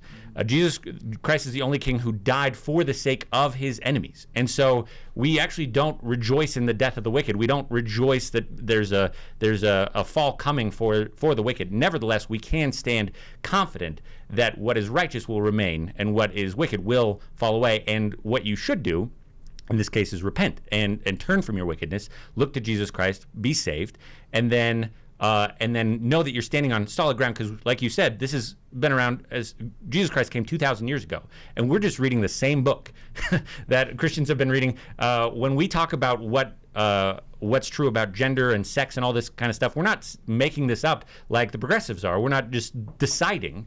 We're reading it. 70 plus genders all of a sudden, right? Yeah, that's right. But that's new and novel, and it will fall away. But what is rooted in God's truth will remain, and that we can know that with great certainty. We're talking with a group of pastors that are helping lead an effort against House Bill 1312. This is a transgender bill. Matt Johnson, local pastor in studio, Jonathon Helvoigt, New Covenant Church, and then Sean Bateman with the White Rose Resistance are all here. Let's talk what they're doing Wednesday. Wednesday down at the state capitol, I saw CPAN, which is the Colorado Parents Action Network, is organizing an event. You guys are also organizing an event. Lots of people down there, because this is where it goes before a committee for citizen testimony. So if you want to speak into this bill, if you want to convey your thoughts, this is your chance to do it before, because once Wednesday's done, then it's just lawmakers debating each other. So what's happening Wednesday? Yeah, so Wednesday, obviously CPAN's going to be there at 10:30. We love CPAN and everything that they're doing, so if you're able to get out there for what they're doing for their press conference, please do. The more presence that we have down at the Capitol during the day of Wednesday, the more powerful it's going to be for what let the Lord work and make our presence felt there. And then the Fight 1312 Pastor Coalition that we're a part of, and you can go to fight1312.com to look to see what we're all about. And the resources that we have provided there. We have the west steps of the Capitol from 12:30 until the end, and we'll be out there. I know that a few representatives are going to be coming out and speaking. I think Scott Bottoms mentioned that he wants to come out and talk to people. We'll talk to some people, and then moving from there, we'll send everybody to the second floor where this is going to be debated. And I encourage every single person who's able to, please sign up to testify. Yeah. Please make your voice heard. Every voice matters, and every voice is important. You may not think that, I understand where conservatives are in this state. They're discouraged. Voter turnout for the conservative side in this state is super low, because it's what's the point? They have this and that and election interference, or whatever the excuse is, and it's kind of a little bit of a lull you to sleep style here. And you have to keep in mind, you mentioned that there's 30,000 people out there for Bernie and AOC, and that's correct. And yeah, sure, maybe there were people that were bought and paid for that were there, but a lot of them weren't. You have to keep in mind that 52% of the state is Christian, at least identifies as Christian, and 64% of the state is a family unit. So this is not a political issue. This is something that extends across all different spectrums of things. We're going to hear what Jonathon was saying. Gays Against Groomers are probably going to be there. There's a bunch of LGBT groups, or a bunch of gay groups that have been supporting this bill or were supporting this bill, have actually pulled their support for this bill and have retreated back, distancing themselves. This is something that a very small but loud fringe minority of people are screaming their heads off about, and it's up to us to not let that voice of that minority make it become a tyranny of the minority. That's right. That's a group of pastors that are live in studio with us. House Bill 1312 up for discussion before Senate committee. Now, look, to all those folks out there, the idea of going before a state Senate committee and testifying is terrifying, right? Are you gonna get grilled? Are they gonna question you and embarrass you before C-SPAN, all that stuff? Right. Typically not. It's 2 or 3 minutes, I think, is the testimony. It's relatively quick. You get to make a statement. And what I've found in my years of testifying is that Democrats pretty much don't ask any questions. What you'll learn is that they're not there to actually debate a bill. They're just delivering what the ACLU and Planned Parenthood have told them to do. So they'll probably vote for it anyways. But it allows you to, one, make them sit there and listen to you. That is worth its weight in gold anyways. You will sit here and listen to speaker after speaker, testifier after testifier for hours about why this bill is bad. So they got to pay a little bit of a price, which is nice. But secondly, you're around other people. It's actually quite fun. You're around folks that share the same values that you do. You get to testify. You get to network with them, build those friendships, and meet people. So it's actually a quite enjoyable experience. Yeah, and if I can encourage people in that too, to be honest, I think Jonathon is probably in the same boat as me. we don't want to do this. We don't particularly want to be there doing this. We want to be pastors. We want to be in our church. We want to shepherd our flock. We want to care and love on people and see conversions happen in this city. And we want to see the city bend the knee to Jesus Christ. We're here because this is an obligation that we have. This is something that is protecting the flock, that is not just the now, but also in perpetuity, the generations previous as well, or coming as well. And so we don't particularly want to do that. We have our comfort zones as pastors, and that's usually preaching and teaching and stuff like that. And so if you're nervous, just know that we're nervous too. That's right. And it's really, I mean, it's like Jeff said, it's 2 minutes. You can write it down beforehand, go and read it. You could go and just read scripture for 2 minutes. Like, just go up. The goal here is to put pressure on. One thing that I think is happening right now is that Christians, we need to learn political strategy. Because for a long time, we were just told we need to be involved, and the way we're involved is to vote. And that's true. You should vote. But we have the opportunity here to go and just, it's actually remarkably easy. I did it for the first time before the House a couple weeks ago. I grew up in Durango, Colorado. I was very far from this kind of thing in a small town, and yet you can just go in. I was sitting there. It's 2 minutes. I read my statement. While I was waiting for others, I was blowing kisses to my 4-year-old daughter. There will be a lot of Christians there together, but the goal here is to just put the pressure on, to make them feel the weight of all this. And because there's serious constitutional questions about this, they pass these laws. It takes years. They get shot down by the U.S. Supreme Court. And Colorado is like this unfortunate hotbed of unconstitutional law, whether you're dealing with guns, whether you're dealing with this, Jack Phillips, all this stuff, trying to keep a president off of a ballot. We seem to like to go all the way up there, lose 9-0, and then, of course, in this case, Jenna Griswold wants to run for governor, or attorney general now. It's unfortunate what the state has become, but it takes folks like us pushing back. That's why we're having this conversation. We will continue this conversation with pastors live in studio about House Bill 1312. Give us a call if you'd like, 303-696-1971, or text us on the Dan Caplis Law text line at 720-819-5115. And all the people want to know, when's Bill going to jump in and get debatey here? We'll see. You're listening to The Jeff and Bill Show. This is Denver's Talk Leader, News Talk 710 KNUS.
Welcome back to the Jeff and Bill Show. Live in studio with us, we got a group of pastors. Sean Bateman with the White Rose Resistance. Jonathon Helvoigt with New Covenant Church. This is a group that's fighting House Bill 1312. You've heard about it in the news. This thing has gone global. It would create real custody issues if you and your spouse disagree on transing your child. The court leaning towards the parent now that wants to trans a child, wants to get rid of dress code requirements, sex-based dress code requirements. So, girls wearing certain clothes, boys wearing certain clothes in your private or charter schools, that would be going away. And then if you're a business that misgenders somebody or dead names them, you could be brought before the same government tribunals that Jack Phillips and Lori Smith faced for nearly a decade. So this is just a continued effort by the radical left in Colorado to do compelled speech. Now, Bill, we got people going, we don't want Bill. Let truth stand. Don't let Bill get debatey. And then Jason saying, please, Billy, get debatey. Yeah, Do you have any questions for these gentlemen? I know. Well, I guess I'd start here that couldn't we just treat trans people as their individual gender identity? What would be the harm behind that? I can see some of the harms that we've been outlining based on the idea of, some of the law enforcement, but what would be the harm of just treating someone as their chosen identity? So that's a great question, and there's twofold. Number one, we don't get to choose our gender.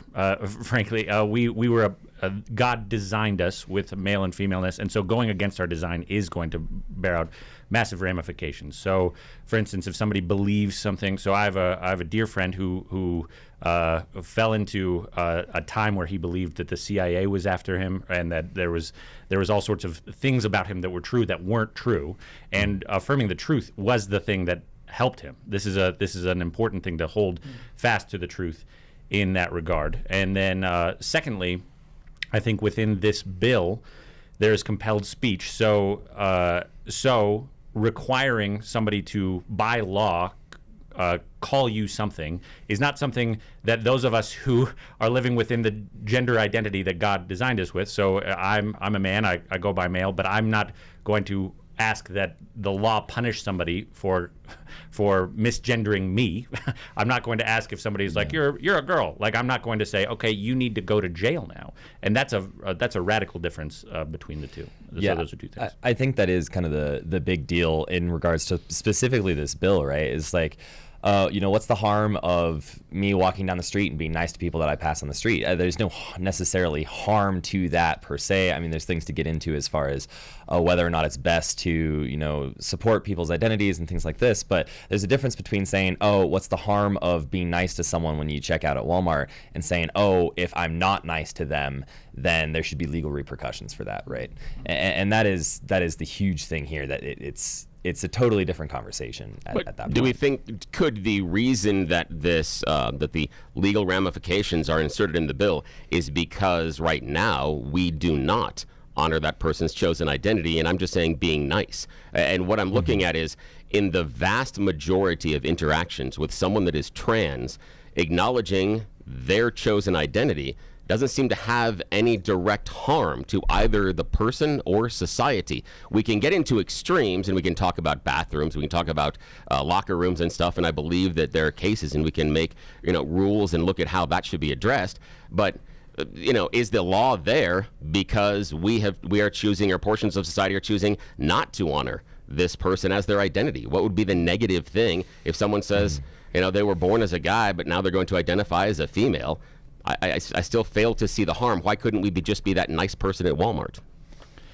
So that's a great question. So let me ask you this: what determines what is nice? Because if niceness is highly subjective, and the law going based on somebody's definition of what nice is, and then bringing the criminal code into it. So, Bill, what do you want to live in a world where somebody's subjective understanding of what niceness is to them would mean criminal? Let's change the word. Instead of using nice, change it to respect. Respect. So there are probably times, I don't know, are you married, Bill? Yes, have been for nearly 30 years. That's so awesome. If your wife or you to your wife or vice versa felt disrespected, is that always because of actual disrespect in your marriage? Not always, but sometimes, yes. Not always. Sometimes So now, it is meant, and it is with malice. Yeah. Yeah, sometimes. So now imagine the government getting involved every time your wife believes you to be disrespectful to her, despite your actual respect to her. Imagine the Uncle Sam getting involved when somebody feels disrespected by somebody. Oh, yeah, I acknowledge I think that is a huge weakness in this bill. I'm not an overall supporter of the bill, but I can see positives of it, and part of it is because, and I've outlined it, the idea of lack of malice, and especially when you deal with the issue of businesses. If businesses misgender or dead name anybody, for me it's an issue of malice. If it is just because of a mistake or something else, I'm fine with that, and that happens all the time, and most trans people that I know are okay with that as well. It's when it's the act of malice that it becomes something. And I'm not saying that law, it needs to be in there, but when someone presents themselves as female or male, and that wasn't biologically how they were born, and someone involved in their life or business continues to use the opposite and knows what the other person would like to have happen, it gets to malice. You're just being a jerk. And so I know we cannot outlaw being a jerk, but I think that's why this law gives rise. I think it's ineffectual and I think it's wrong, but I think that's where this comes from, because we've had people even on the show that say, I'm not going to participate in that other person's delusion. I'm not going to do this because I don't believe in what it is. And so this person's individual belief will determine how they are going to treat this other person. And I think that's kind of an issue that we got. We just can't be nice. Well, I think you're right. We've gotten to a point in our society where we've lost the ability to disagree with people. We've lost the ability to, like you're saying, be nice and respect people that disagree with us. But I think one of the things that you see as we're pushing forth laws like this is that we actually currently have with the trans and gay community what is becoming a protected community where you can't say anything mean about them, but everybody's allowed to say things that are mean about everybody else.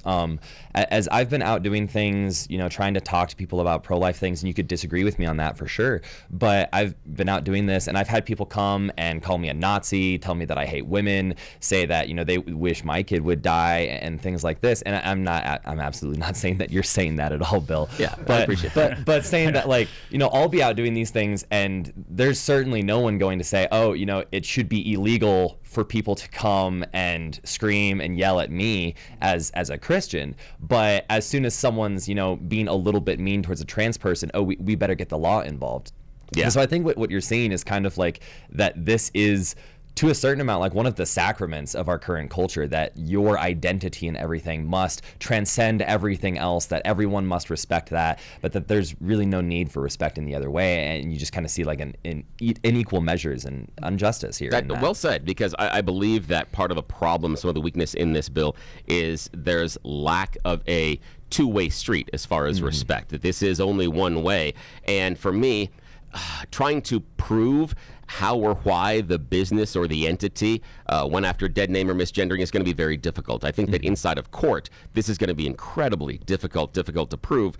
Now, I do want to go back to one of the things earlier that was said about the mental illness and that transgender being a mental illness. Could we just be misdiagnosing that it's not a mental illness at all? Because at one point in our history, slaves that wanted to be free were called mentally ill.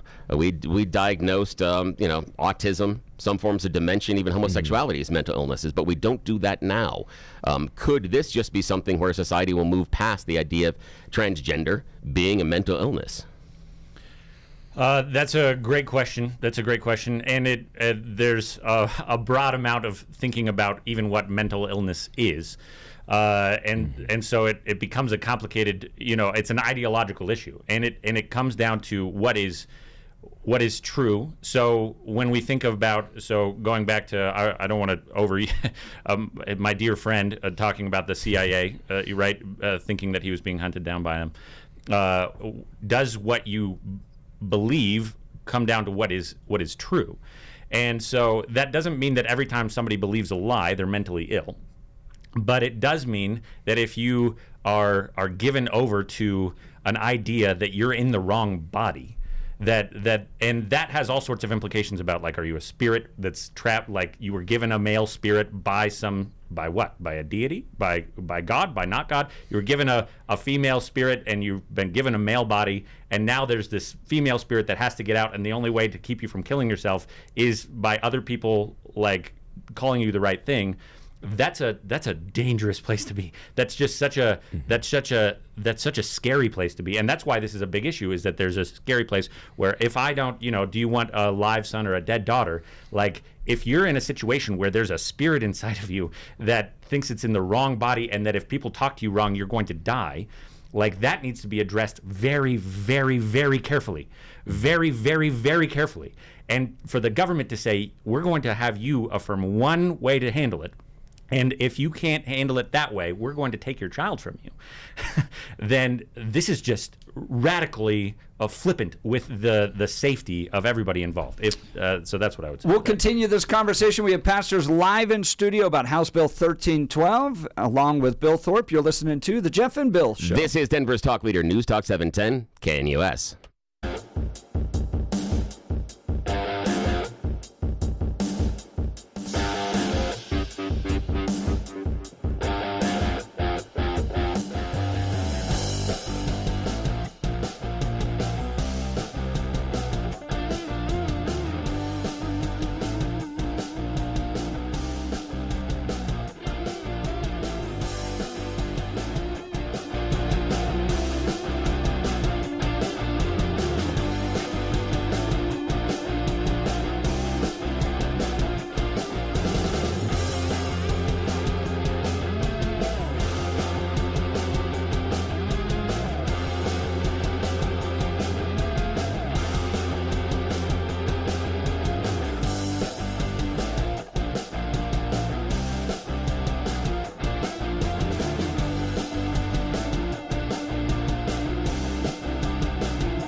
Welcome back to the Jeff and Bill Show. Having a great discussion live in studio. You got Matt Johnson, local pastor, Jonathon Helvoigt, New Covenant Church, and then Sean Bateman with the White Rose Resistance, doing great pro-life work.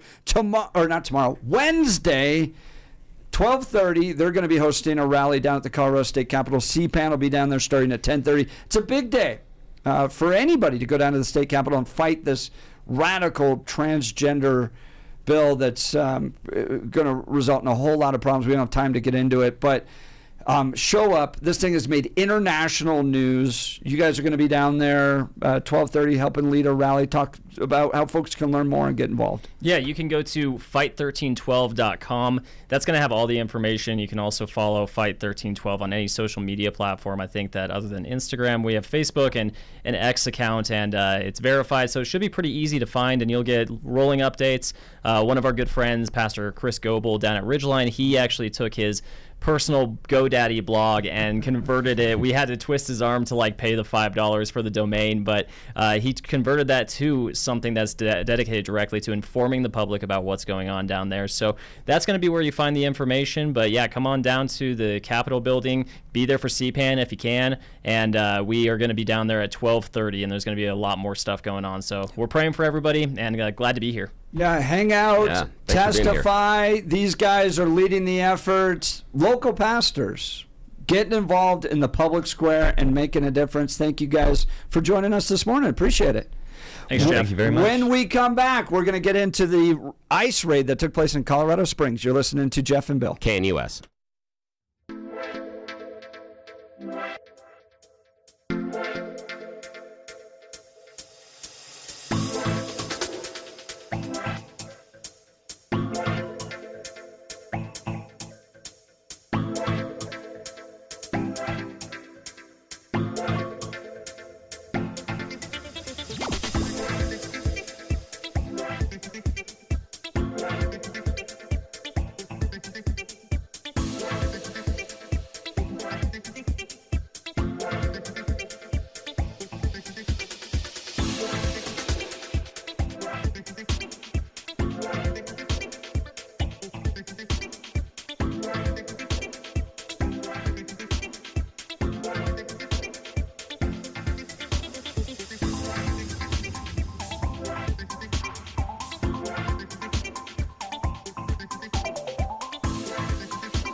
It's 8 a.m. in the Mile High City on this Monday, April 28th, 2025. Good morning, Denver, Colorado. You've tuned into the Jeff and Bill Show. News Talk 710 KNUS. I'm your co-host, Jeff Hunt, along with Bill Thorpe, bringing you the freshest insights and hottest takes from the right, left, and center. Bill, lots of text messages on that last conversation. People agreeing with you. People agreeing with the pastors. That is perfect. Others saying, great, thought-provoking show. Good job. That is really, And really 722. perfect. That is absolutely perfect. Yeah, and 722. I love the fact that the pastors came in here, and I loved how they engaged. I loved their thought process going through. While we disagree about the core fundamentals of the issue, we can agree on this being a bad bill. And I loved how they laid out their objections. They did a wonderful job. And again, to come in and to spend an hour with us means the world to me. I really appreciate them. They're really good guys. I mean, we're hanging out afterwards, being, yeah, cool. I got nothing against them. They got nothing against me. Although, you know, if they had to vote on who gets to go to the hellfire first, I might be on the list. But that's okay. I probably deserve that, but that's okay. Oh, Bill, good job. People like the phrase debatey. Yeah, let's I like get that too. debatey. Yes, let's get debatey. We got to do something with that. All right, we've got a lot this hour. We're going to pivot, and we're honored to be able to talk with Stephen Tubbs here in just a second about the DEA raid that took place in Colorado Springs, where over 100 illegal immigrants were arrested, including you had active duty military down there providing security for this. It was just wild. Yeah, the idea of them being inside the club, that's one thing. But security and to be employed by the club, that's another level. Check this out. Here's some audio from the raid. Occupants of 296 South Academy, this is the police with a search warrant, demanding entry. Exit the front door one at a time with nothing in your hand, held high above your head. Listen to the commands of the officers on site. Ocupantes de la casa 296. Esta es la policía con una orden de cateo exigiendo entrar. Salgan por la puerta de enfrente uno por uno con las manos vacías y las manos arriba, sobre la cabeza. Sigan las indicaciones de los oficiales presentes. Did I hear cerveza? Maybe I did. Yeah. Put down your drinks and then, yeah. Or either that or cabeza, which is head. I'm not sure. With your head on your head. Little things, yeah. We're going to talk with Stephen Tubbs here in a second. You're not going to want to miss this conversation. But now is time for Blake Olson. Blake Olson. Blake Olson, news and comment. Good morning. 51, partly cloudy in Denver, expecting a high of 65 today. The 7-10 5-day forecast is coming up. Our top story, DJT signs an executive order later today on law and order and sanctuary cities. Hello, Mayor Johnston. The mainstream media needs a lot of help, so the White House doing their job to help them. White House has put up about 100 posters of what they say are unauthorized immigrants who have been arrested for violent crimes. You can see them there. They put them up on the driveway of the White House. If you look here, that's the West Wing just at the forefront, the executive mansion itself to the left. But what's particularly noteworthy about this location is it is right directly behind the positions where TV correspondents do their hits. Yes, they're live shots. Maybe they'll cover more than just the Maryland man or the kind, sweet husband and father who was deported. Winky, winky. A DEA-led raid shut down an underground nightclub in the Springs early Sunday, uncovering drugs, weapons, and human trafficking. Mike Moon, the owner of the building, says that he had no idea anything out of the ordinary was happening at the property. This is supposed to be in a space for birthdays, weddings, quinceañeras, stuff like that. They're not allowed to serve alcohol. It's written in their lease. They're not allowed to do any illegal activity. It's also written in their lease. We seized a number of guns in there. We had active duty service members who were running security at the club and involved in some of these crimes. Over 300 officers detained more than 100 illegal individuals, and several active duty military personnel. Moon says the lease on the property is about to expire, and those operating the space were told to leave by the end of the month. Authorities are investigating ties to gangs like Transgender and MS-13. The mayor in Colorado Springs says that they will not tolerate criminal activity. The Army Criminal Investigation Division is looking into the involvement of about a dozen U.S. service members who were detained. And, of course, Stephen Tubbs is coming up with the guys in just a minute. Rose Pugliese, Colorado House Minority Leader, top Republican, on with Jeff and Billy last hour discussing the latest immigration bill. I support, legal paths to citizenship. I hope that Congress can work through that. In the meantime, though, people who are not here legally in our country, who hurt our children and families, who commit crimes in our country, should not receive special protections to remain in this country. And so, I don't know why this is an issue that Democrats can't agree with either, right? Why would we want criminals in our state that are hurting our children and families? I just don't understand. The Vatican announced today that the conclave, the closed-door process to select a new pope, will start May 7th. The Eagles, who are Super Bowl 59 champions, visit the White House today. Saquon Barkley hung out with 47 on Sunday. And former Super Bowl champion head coach Bill Belichick, he does an interview with CBS. Everyone wants to know about his controlling 24-year-old girlfriend. He's only 50 years older than her. How did you guys meet? Not talking about this. No? No. Uh-oh. It's a topic neither one of them is comfortable commenting on, though Hudson has recently posted about it on Instagram. You joined InstaFace, as you put it. I love that. There's some great pictures of you and Jordan, where you're a fisherman and she's a mermaid. It's charming. It's a different side of you. What's the reaction been like? What's it been like? To have these different sort of photos. There's another one where you're doing, I know you're not into meditation or yoga or Pilates. You're balancing Jordan on your feet, and she's doing kind of the Titanic pose. Yeah, so I'm on some of those social media platforms, but I honestly don't follow them. Odd. It's so weird, dude. All right, so I got to ask you about this. All right. He's old and he's still following his instincts. So there's so many ways you could do about this, right? So first of all, he could just be, he won 7 Super Bowls. This guy just doesn't care. He's got a hot younger girlfriend. Whatever, move on, babe. I don't care. You can say whatever you want about me.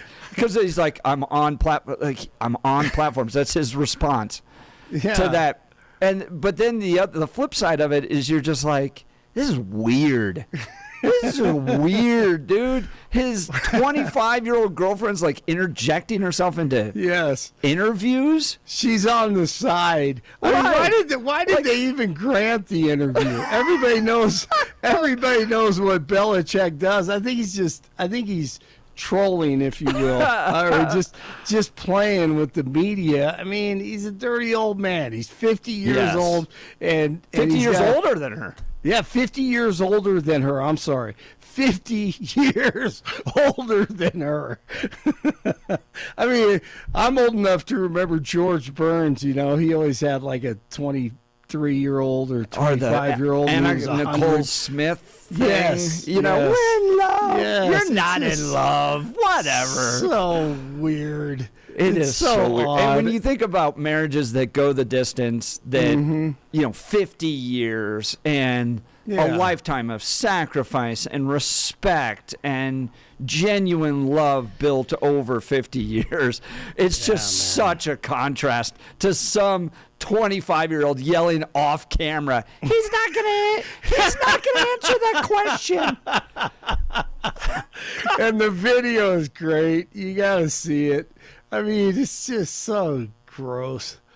But whatever. Belichick has always been kind of weird. So that's what he does, you know. He's a football coach, and he likes hot girls. So there you go. That's basically it. He doesn't care. It's kind of sad. Hey, you know what? Let me play this for you. Did you see this? Talking about Shadur and the draft dropping to 5th in the draft. DJT put something out there on Truth Social. After the president's Truth Social post, the Browns finally took Shadur Sanders. Does the president think he deserves credit for Sanders getting picked? And does he think going to the Browns is better than being undrafted? Hey, all I will say is the president put out a statement, and a few rounds later he was drafted. So I think the facts speak for themselves on that one, Peter. We'll go. Hey, there you go. Quite the influence. That was a good move by DJT. Hopefully all those fans of Shadur will love DJT for that. Don't hold your breath. Game 5, Stanley Cup playoffs tonight. The Avs at the Stars tied at 2 games apiece. They dropped the puck at 7:30. Nuggets play host to the Clippers tomorrow. That series tied at 2. And let's see, we have 49 in Glendale, 50 in Aurora, 51 in Denver. Jeff and Billy continue. With the first to pick in the Popa draft, the Vatican selects Shadur Sanders. The Pope draft. That was a good one. Typical Blake weather Olson, for late News April, Talk, partly cloudy to mostly 710 cloudy today, KNUS. will be cooler. Low to mid-60s. A few widely scattered showers and thunderstorms possible later today through early tonight. Cool. Lows mid to upper 30s. Temperatures staying in the 60s. Partly cloudy Tuesday. A few isolated afternoon and evening thunderstorms. Warming to the low 70s Wednesday. Showers and thunderstorms again late Wednesday night, and into Thursday. Weather is sponsored by Colorado's Best Roofing, reminding you to protect your home from the harsh Colorado weather and schedule your free no-obligation roof inspection today at roofingcolorado.com. That's roofingcolorado.com. Meteorologist Don Day in the 710 KNUS Weather Center.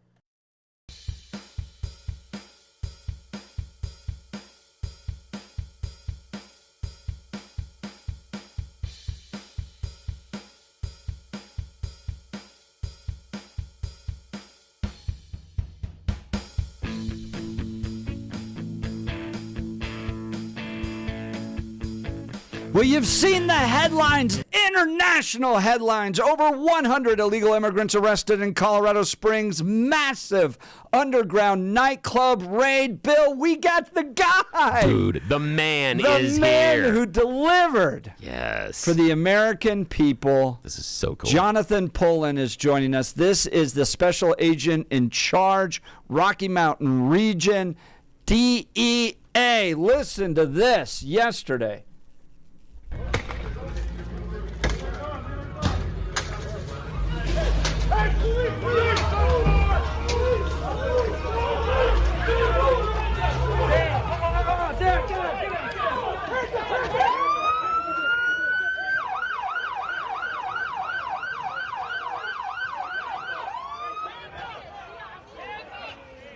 That is hundreds of people running out of an underground nightclub that was being raided by the DEA, ICE, law enforcement. Joining us now to provide some perspective on what happened, Jonathon Pullen, Special Agent in Charge, DEA. Sir, thank you for taking time to join the Jeff and Bill Show. Yes, sir. Good morning. Hey, good morning. I think I got some bad information, though. I thought I was coming on to talk about Shadur Sanders. Does the DEA have an opinion, sir? Well, I'd like him to go to the Saints, but I guess that ship has sailed. Oh, nicely done. That's a good closing of the scam that went on the weekend. Nicely done, sir. That's well done. Well, big weekend for you guys. Have you had a chance to sleep yet? I got a few hours in. It was a long, long day. Not only for me, but my goodness, for the men and women who put this together. I mean, guys, we had 300 federal agents out there, along with Colorado Springs PD and El Paso County Sheriff's Office. So that's a huge undertaking, and those guys were up probably 48 hours straight. And I want to bring this up again, Bill, because this is not the first time a club has been raided by these guys. It happened a few months ago. I didn't hear a single shot fired. No, maybe I was wrong, but no one's coming out of these injured. You guys are doing this so well, executing it so precisely that no one's being injured. Yeah, is that correct? Everybody inside goes, well, crap, they got us. Yeah, so we did have one guy with a broken arm. Apparently, he tried to run from a special agent because he had a warrant out for his arrest, and he didn't want to go back to jail. So there was one injury, but nothing too serious. But other than that, a few scrapes and bruises. And, listen, a lot of planning goes into this. Listen, the agents of DEA are extremely professional, and they look at this very seriously. They not only want to protect themselves from, the armed guards inside and the armed drug dealers inside, but we want to protect the patrons, the people inside. We don't want anybody to get hurt. And I mean, guys, this isn't just your run-of-the-mill bar. This is your underground club frequented by TDEA, MS-13 terrorists. You were able to bring them into custody without violence. I mean, it really is remarkable. Talk to us about the planning, how you heard about this club, and why you chose to act. Well, as you probably know, we have a huge network of informants, and then we do a lot of work. Once we get some information about a place like this, we do a lot of work with our local cops in the Springs PD Sheriff's Office down there. We get more information. We put it together. We start doing surveillance. We might do a little bit of undercover work. We might do some electronic surveillance. We had a drone up there. We had a Predator drone up there yesterday morning, flying at 20,000 feet on loan from the Border Patrol. It was great. And so we do a lot of work that goes into trying to identify what's actually going on at this place. And listen, when we got into it, amazing criminality happening there, and we're just not going to stand for it. We're talking drug trafficking, prostitution, crimes of violence. Listen, guys, my agents were out there conducting surveillance a few weeks ago, and these idiots go into the club, were driving up and down the street, firing off their pistols, out of the car windows before they arrived at the nightclub. That is crazy. I can't believe. I'm literally stopped for a second going, wait, they were firing as they were driving up to the nightclub. That's one hell of a way to announce. And again, I mean, just between all three of us right here and the listener, people are going to start paying attention if you go all Yosemite Sam driving up to the hidden nightclub. I'm just saying that if you're going to the secret hideout, maybe shooting the firearms before you go to the secret hideout may not be the smartest thing. But again, we were talking about these gang members. Now, Jonathon Pullen from the DEA joining us right now, Rocky Mountain active director right now, joining Jeff and Bill live, talking about the bust that happened. How difficult. You had 300 federal agents along with Colorado Springs Police, Arapahoe County. How difficult is it in an action this large to keep it under wraps? They always say the more people that know a secret, the more likely the secret is to escape. How difficult is it as you're going through the planning to make sure that this thing comes off without a hitch like it did Sunday here in Colorado? Well, it's difficult for sure. I mean, we definitely have a hard time. It's not a hard time, but we message to our partners that we want the operation to be concealed until the last minute. But listen, people talk to their wives.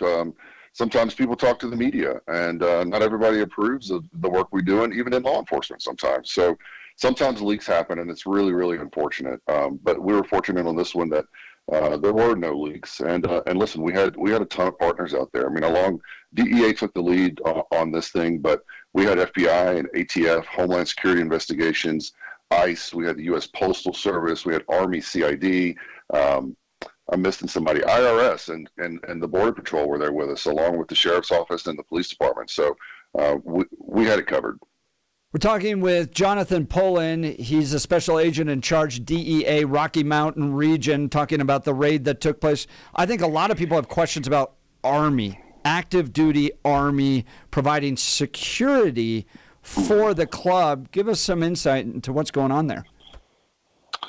Well, it should be no surprise, really, in the Springs. I mean, you have 4 military bases there in Colorado Springs, so there's a larger percentage of military personnel just in that area than other places. So it's not necessarily surprising to us in law enforcement that we had military members at the club. We knew the military members. Some of them were also working security for the club. So we were prepared for that. I mean, they were armed. We were prepared for that. And we actually called one of the guys ahead of time on his cell phone, trying to get compliance, trying to get him to turn the lights on, turn the music off. And so we knew who they were going in, and we had a good partner with Army CID, and they were helping us throughout the whole process. Well, what's the consequence for providing security? I mean, will the Army active duty go, well, guys, it's just an hourly job, I didn't know, that type of thing, or are they going to face some potential serious consequences? Well, that's really a question for the Army investigators, but I certainly hope they do. Listen, I would tell you that any profession, there's a bad seed or two. The military is not immune from that. Certainly law enforcement is not immune for that. I'm sure there's some radio hosts out there who are bad seeds probably too. So every profession, there's somebody you say, oh my gosh, that guy needs to go to jail for something, right? So it's not necessarily unusual, but it's obviously disappointing, right? I mean, we expect more from these guys. And so I know from working with the Army CID guys that they're taking it extremely seriously, and they're looking at all the angles today. Talking with Jonathon Pullen, he's DEA Special Agent in Charge, Rocky Mountain Division. This raid made the news, international news. It's caught the attention of the president and the Attorney General, Pam Bondi. Have you heard from them directly? Of course. The Attorney General is exceptionally supportive of our work. I was communicating with her team yesterday. She was actually on Fox News this morning talking about this raid, so she's very well aware. I think the president even posted about it last night. So it's amazing for the men and women of DEA to have the support at the highest levels. It's pretty cool. Yeah, I mean, that's got to be, it's not every day you go to work and then all of a sudden the President of the United States is commending your actions. That's remarkable. Now, Jonathon Pullen, will you explain to us what getting these folks off the streets is going to mean for the safety of American citizens? So, we're in a new world here with the rules for illegal immigrants, right? These 115 people who went into ICE custody last night, Saturday night into Sunday morning were in the country illegally, and ICE detained them, and they will be processing them for deportations. What that means is they don't get a bond and come back out, right? If you get arrested in Colorado for just about anything, you're going to be out in a day or two. And so you've committed a crime, maybe even a crime of violence. In some cases, you're back out.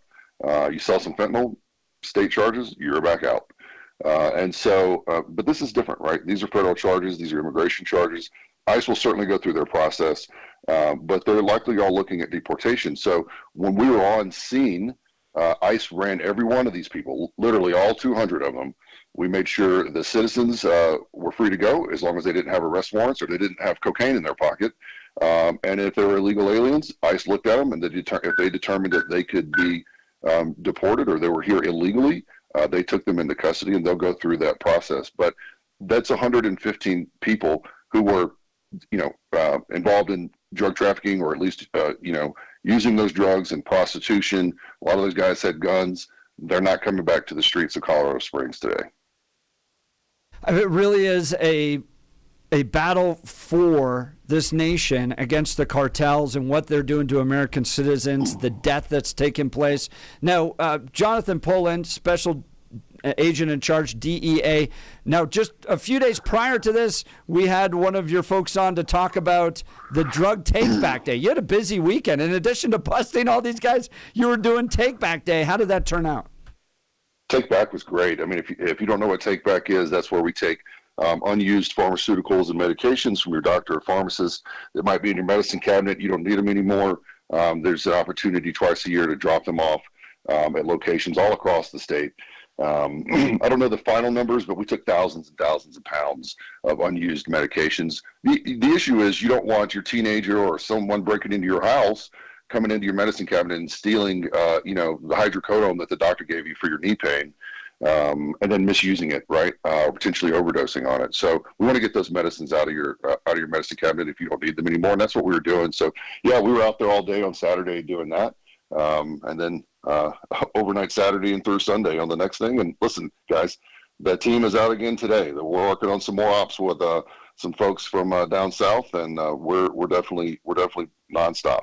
Gosh, I love it, man. I love to hear this. And the guy leading it, Jonathon Pullen, he's got a great team. These guys are delivering. They're getting the drugs out of, the house that shouldn't be there.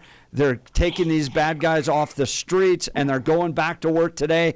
Just the average day for the DEA. You guys are doing great work. Jonathon, Pullen, Special Agent in Charge, Rocky Mountain Division. Thank you for taking time to join the Jeff and Bill Show today. Yes, thank you, sir. We appreciate it so much. Thank you, gents. I appreciate you. All right. Man, what a day. Yeah. Those busts were. That when was you impressive. see it's like you want to see your government working, right? Yeah. I know we all talk about, we need to shrink the government, all that stuff. Okay, I get it. Because there's so much that the government does that's just not appropriate and is a waste of time and waste of everybody's money. But when you see these guys hosting Take Back Day, where they're getting drugs out of your home that could harm your kids, then that night they're running a special op that's breaking down a club where illegal immigrants are with prostitution, weapons, illicit drugs. Then they go back to work today. These are the real deal, man. Yeah. These are the guys. I like the fact that they identified the illegal club, and obviously it's a business that is operating illegally, and there was drugs, there was crime, prostitution, other things going on inside. So they did it the right way. And what I appreciate the most when we were watching the post-mortem, when you're doing a lot of the interviews, even the stand-ups from media were doing a wonderful job of applauding the DEA and how buttoned up this was, that when they approached, they came in with what would be, I would consider, overwhelming force, but didn't come in and use overwhelming force. They made sure that they could take care of the large number of individuals that were inside. They closed up all the potential routes of escape, and then they just closed the noose and quickly and expeditiously dealt with everybody involved. It was really nice, and I'm really curious to see who comes out of here as far as who we find as illegals, what we find as far as drug and gang connections. Could be some trafficking, even human trafficking connections that could be in there. And I'm not saying that the club was doing human trafficking, but people involved could be some of the ringleaders, because we know, as Stephen Tubbs and Mr. Pullman has outlined before, that I-25 is a highway that is used very often for the transportation of human trafficking victims. So could someone there provide some leads into another case? And most importantly, the hell's going on with the military members? Now, I can see military members being patrons of the illegal club behind the scenes. I could see people making that choice. But the employees that's something different, because that means you are deriving money and getting paid, obviously under the table, for providing security for something is illegal. That's a whole nother different box of rocks. So I'm kind of curious to see what happens with those individuals. I'm super curious about that military connection. Man, and thank you to Stephen Tubbs and so Jonathon for taking time to detail us. This is international news. We get to talk to the guys leading it right here on 710 KNUS. Cool. All right, we'll continue. Give us a call if you'd like to join the conversation, 303-696-1971, or text us on the Dan Campos Law text line at 720-819-5115. Speaking of Danny C., I want to talk to you about Dan Capitalist Law. Dan suggests you should choose a lawyer who shares your values, because who you choose to represent you in an injury case, well, it says a lot about you to everyone involved in the case. Dan Capitalist is the son of a police officer and a former seminarian who's dedicated the last 40 years of his life to helping people who are hurt in serious motor vehicle crashes. All right, great guy. He's with us on the values, but can he deliver in the courtroom? Listen to this. Dan is believed to be the only lawyer in Colorado state history to win 5 straight multi-million-dollar verdicts in Colorado crash cases. Dan is also believed to have won the largest truck crash verdict in Colorado history. Dan Campos Law is so trusted, he's the official law firm partner of the Denver Nuggets and the Colorado Avalanche. Dan Campos Law is a serious firm for serious cases. Dan accepts righteous injury cases on a percentage fee basis so that he can represent good people from all walks of life without regard to ability to pay. So if you need Dan's help, give him a call. Here's the phone number. You should put it in your phone just in case you need it, because you don't want to be Googling at that point. Here's the phone number, 303-770-5551. That's 303-770-5551, or hit dancamposlaw.com. That's Dan, C-A-P-L-I-S law.com. Bill. Yes. 300 people, law enforcement, 200 in the club. No shots fired. No shots I fired still at all. can't get. I mean, Yeah. these are TDA. Yeah. That's a great way to do it. MS-13 Yeah. gang members. That was fantastic. Yeah. And only one broken arm. One dude that had a broken arm. Yeah. No one else hurt. I don't no think one you else. could raid a church Yeah. without a shot being yeah. fired. No. That These is guys awesome. got an illicit underground club. They did a great job. That was incredible. That was incredible. Unbelievable. Wow. And they used a Predator drone. That's awesome. That was cool. Hadn't heard that. That was the first time I'd heard they'd used a drone, too. That was Hadn't heard flying over reporting Colorado before. Springs, Yeah, dude. that was awesome. That's cool. Nice way to do it. These guys are so next level. All right, you're listening to the Jeff and Bill Show. This is Denver's Talk Leader News Talk 710 KNUS.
Welcome back to the Jeff and Bill Show. We're talking about the raid that took place in Colorado Springs over the weekend.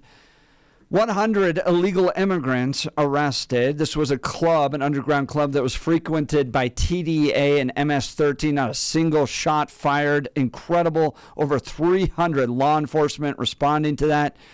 And they got it done. Listen to some of the audio here. Here's Pullen talking about it yesterday. Give us some perspective here. 300 law enforcement officers. What brought about this kind of requirement, this kind of need to be here with that show of force? So this is an underground illegal nightclub, okay? And what was happening inside was significant drug trafficking, prostitution, crimes of violence. We seized a number of guns in there. We had active duty service members who were running security at the club and involved in some of these crimes. And in fact, we had over 100 illegal aliens inside as well, and those over 100 illegal aliens were taken into custody by ICE. Active duty service members helping as security here. Can you elaborate on that at all? So it's an ongoing investigation, but we had over a dozen active duty service members in the club tonight, either as patrons or working as armed security. It's Jonathon Pullen, DEA special agent in charge. We just had an interview with him as well. Remarkable success by the good people at the DEA and ICE. Keep Coloradans safer. Let's go to the phone lines. Jay and Parker. Good morning, Jay. You're on the Jeff and Bill Show. Morning. The exuberance is about this raid took place for activities that should all be legal at the retail level. Drugs should be, listen, I don't drink. I never drank. I never got high in my life. I never got drunk in my life. I don't believe in any of it. But I do believe in freedom. Drugs should be legal at the retail level. Prostitution, like it is in Nevada, should be legal at the retail level. You make everything illegal, and then everyone's having a great time saying about the raid. These are raids for activities that should have been legal. As far as illegal aliens, I have a question. Do these guys already have case numbers assigned from immigration when they entered, asylum numbers? Typically, but Jay, I got to ask you. Hold on. Stop. Well, no, no, you can't. Typically, yes, right? Okay. Okay, so they have to be adjudicated, found guilty, and then deported. That's the way the system works. But go ahead. Well, I'm intrigued as to why you feel some things should be legal and some other. Why should there be borders? We need borders. We need borders that are impenetrable. Borders that you can't get in. You just told me that alcohol, drugs, and prostitution should be illegal. Because those are people that that's doing it to yourself. I don't believe bank robberies should be legal either. Yeah, but if somebody gets drunk and drives a car, they should be thrown in prison for a long time for drunk driving.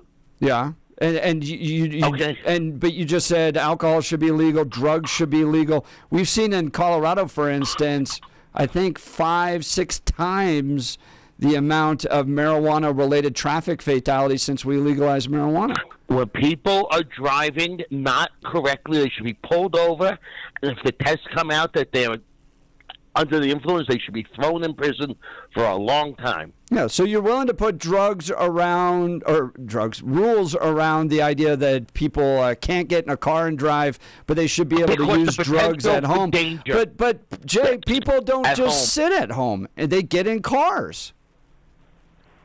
Then they should be arrested. I don't know why this is so hard to understand. It's the same with alcohol. Because I think you seem to think that people just quietly do this in the privacy of their own home and never get in cars. People get into terrible fights with their spouse at home, get in the car, drive erratically, and kill people. In a privacy of your own home with your own body, you have the right to do what you want to yourself. I think that's naive. American. I think that's naive.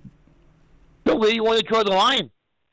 Don't use illicit drugs. You want to outlaw red meat because it raises health care voices? Well, I got a question. I want to jump in here. I want to jump in here just for a question here. You were talking about all of these things being illegal. What do you do with the idea that they were operating an illegal club to begin with? I'm taking the stuff that is there existent inside. An an unlicensed illegal nightclub, also known as an after-hours social club. You go to Brooklyn at 4:30 in the morning, and they're everywhere. What should be done? It should be handled by the local liquor authority, which probably shouldn't exist because you shouldn't have to have a license to have a bar. It's ridiculous. But I guess if you want to do that, but to get on national news, yeah. Well, Jay, hang on a second. You think that's a national news story? An illegal social club has been why do you think? Well, again, I believe that Brooklyn is a little bit different than Colorado Springs, and so what we see extant inside of Brooklyn is going to be different than Colorado Springs, and I think that's somewhat of it makes it a news story. But explain to me, walk me through why you think being unlicensed and not getting a legal liquor license is kind of not a big deal. Why should that not be a big deal? Shouldn't we license places that sell liquor in bars? Case? Should it involve federal law enforcement? If they're breaking local county, some of those Yeah, people, they're MS-13 gang members. some of those people could be You're going to send in Barney to go deal with the MS-13 gang members? Listen to me. If someone is purely affiliated, someone's affiliated with the Hells Angels, they can't be arrested. If they commit a crime, a felony or misdemeanor, a crime, then they can be arrested. But weren't these guys committing crimes? What do you do? Arrest every KKK member, even though they never did anything, just because they're wearing a white robe? Jay, but hang on a second. Aren't these crime? people? They commit crimes only because. Aren't those the people? only reason they commit crimes is because we made everything illegal that shouldn't be. But all the people inside would be committing crimes, and so some of them yes, some of them no. Some of them will be involved in certain things, someone won't. And we saw that in the raid as far as Arvada, as far as who was charged and who wasn't charged. You're doing circular reasoning here. You're doing stop it. You're doing circular reasoning. Explain it to me. The only reason it's a crime is because they criminalized those items. If those items weren't criminalized, then there wouldn't have been a crime, and there wouldn't have been a demand to go to an illegal. But it is a crime. It is a crime. Hang on.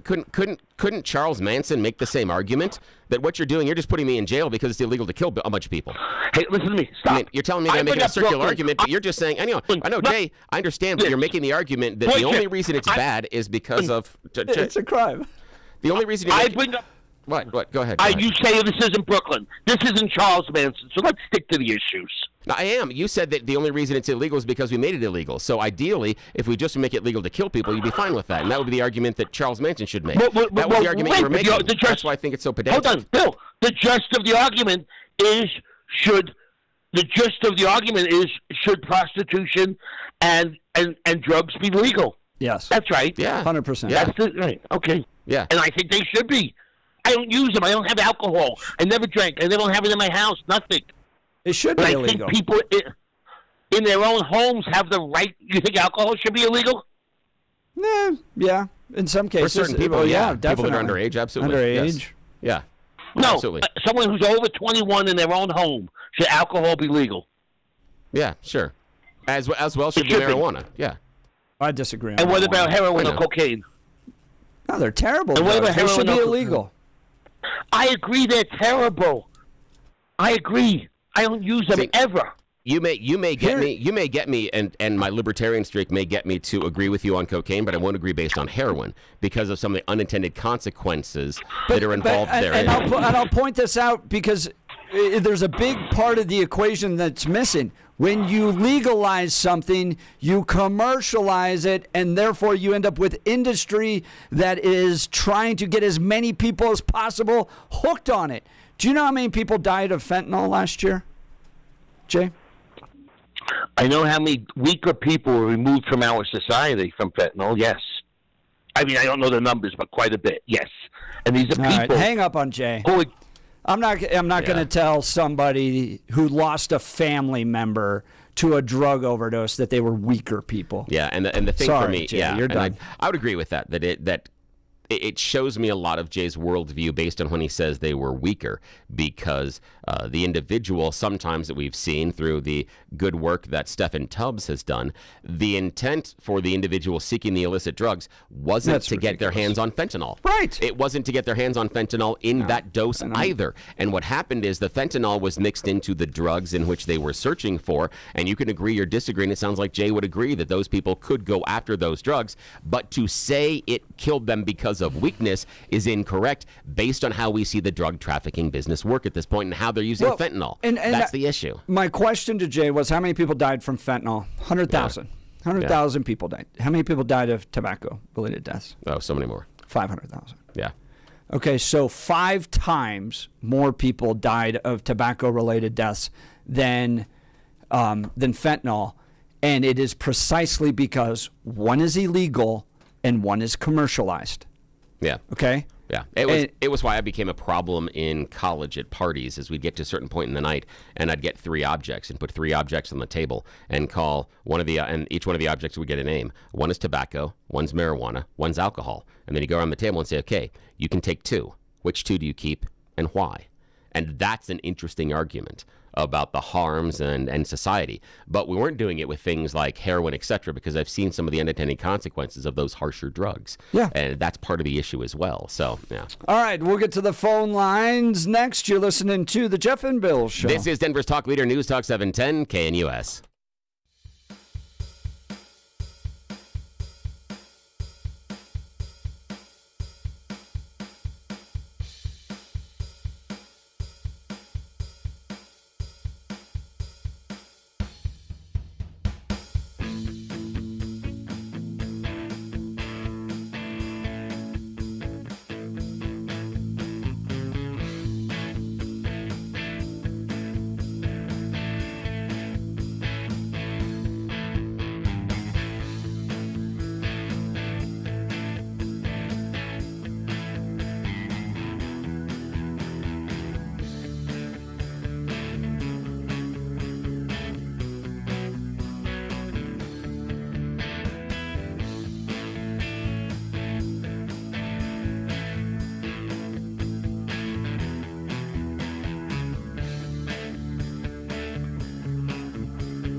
Welcome back to the Jeff and Bill Show. It's a great day in Colorado, not because of Jared Pugliese, but because of the DEA, ICE, and Donald Trump kicking indoors in Colorado Springs, pulling out some illegal immigrants and possibly folks that are part of MS-13 or Tren de Aragua. At least the underground club had been visited by folks like that in the past. We'll have to see. Let's go to the phone lines. Johnny in Denver. Good morning, Johnny. You're on the Jeff and Bill Show. Good. Yeah, I have a friend named Reggie who's single, and in 2022, you remember that song by Tina Turner, "Private Dancer"? Oh yeah, totally. They have a club. I don't know. I'm sure if he said it was in Aurora, Thornton, that he was there and he saw all these beautiful women who couldn't speak English, but in order to dance with them, you had to pay. And the reason you have to pay is because they were paying off the coyotes that got them there into the U.S., right? And so I heard about this, and I was like, well, Biden's in, nothing's going to happen. So I'm wondering if that's going to be the next raid, and if these guys have a head up on, because, I mean, he said this bar was just full of these beautiful women, but you had to pay. Now, that's interesting because I do say that, because I'm a weirdo, when I was going through the videos and watching them over the weekend, I was looking at how people were dressed coming out. And I just got to say, guys, you need to step up your game. Going to the club and you're dressed like that versus how the women were coming out, that's different. Dudes are slobs, man. But you, seriously, if you're an illegal immigrant right now, are you going out on a Saturday night anymore, even if it's an underground club? Like, enjoy my cerveza. In fact, the home. idea is maybe not going to the underground club is like the best choice at this point. Don't go anywhere. Yeah. Go back to Mexico is the best thing to do. See, but I don't know if this. I don't think this was an underground club. I mean, it was just a club that it had all these women that spoke, not English and stuff like that, and he was sort of like, because he knows a little bit of Spanish and stuff like that, so he was talking to other women that one is actually, and they said they drove up in these really nice cars. So I don't know how much money they were charging, but they had some nice cars. Paying to dance with another lady. It better be a really, really good dance, and not like that dances we had in 6th grade. We had to be arm's length away from each other. Because I'm not paying for that crap. Doing the foxtrot? Exactly. That's not cool. Yeah, so I'm just waiting because he said, because I guess he knows some police guys down here who do undercover, and he says that it's going to come down here. But, during 2022, nobody was worried about it because they had to cover a Biden administration. Exactly right. So. Johnny, thanks, exactly right. Things are changing, man. Even in Colorado, and I pointed this out, in light of the ICE raid that took place on Saturday, like 2 days before, Jared Pugliese was literally raising the Mexican flag up to the top of the pole. Yeah, that's a weird one. Yeah, and I wonder if Johnny's got something on that maybe there are some things like the idea of the illegal immigrants coming in to pay off the coyotes, that maybe that's part of the thread that the local DEA is being able to pull, and we're going to find connections in ways we find rather shocking. They always work up. Yeah. They always work up. Yep, exactly. That's kind of cool. This will be interesting. Thank you, Donald Trump. Thank you, the good people of ICE, FBI, Darren Weekly with Douglas County, El Paso County, everybody involved. Shout out to Jonathon Pullen. Jonathon Pullen. Yeah, and to your point, no one talked. It's amazing. That is. I mean, I'm looking at the number of people. Someone would talk normally, but maybe I have different friends. Probably do. That's why they don't invite the Jeff and Bill Show. Yeah, they can't invite me at all. I can't go anywhere in public. Selfies at the raid. All right, you're listening to the Jeff and Bill Show. This is 710 KNUS.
It is 9 a.m. in the Mile High City on this Monday, April 28th, 2025. Good morning, Denver, Colorado. You've tuned into the Jeff and Bill Show, News Talk 710 KNUS. I'm your co-host, Jeff Hunt, along with Bill Thorpe, bringing you the freshest insights, hottest takes from the right, left, and center. Bill, great questions coming in on the text message here. Do you think Pullen knew about the raid ahead of time?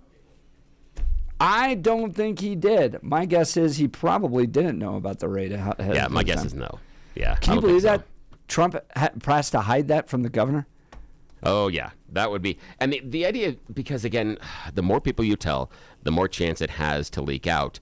And the last people I would tell if you were doing a raid like this would be either the media or politicians, because we can't shut up. Especially progressive ones that want to shelter them in their Absolutely. house. There is a reason why on the FM side of things and some AM music stations, but on the music side of things, there are reasons why sometimes you have to sign an NDA just to listen to a song. Because we will tell our friends, and then our friends will tell their friends and everybody else. So I've signed those before. So you can only listen to this song if you sign this piece of paper. So yeah, because we will talk. And the same thing with politicians. They want to show how big their job is and how much they know and how much inside information they have. And so they like to have that brag inside of the social circles. So that's the kind of stuff that leaks. So no, you don't tell Pugliese about this. No, and you don't tell us either. And that's why we're also not invited to go on the raids. That's probably why. Hey, put down the cerveza, Bill. Yeah, exactly. It's evidence. I'd be going around trying to, fill up or get the empties and say, this one's still cold. All righty, let's do this. It's free. Let's go to the phone lines, and we'll get to Blake Olson. Corey Nelson. Always great to hear from Corey. Good morning, Corey. Morning. You're on the Jeff and Bill Show. Oh, hey. Good morning, guys. Can you hear me? Yeah, we got you. Good. Hey, a couple of I used to do liquor licensing for the city and county of Denver. So when you apply for a liquor license, you have to go through criminal background checks and have inspectors come in and kind of monitor what's going on.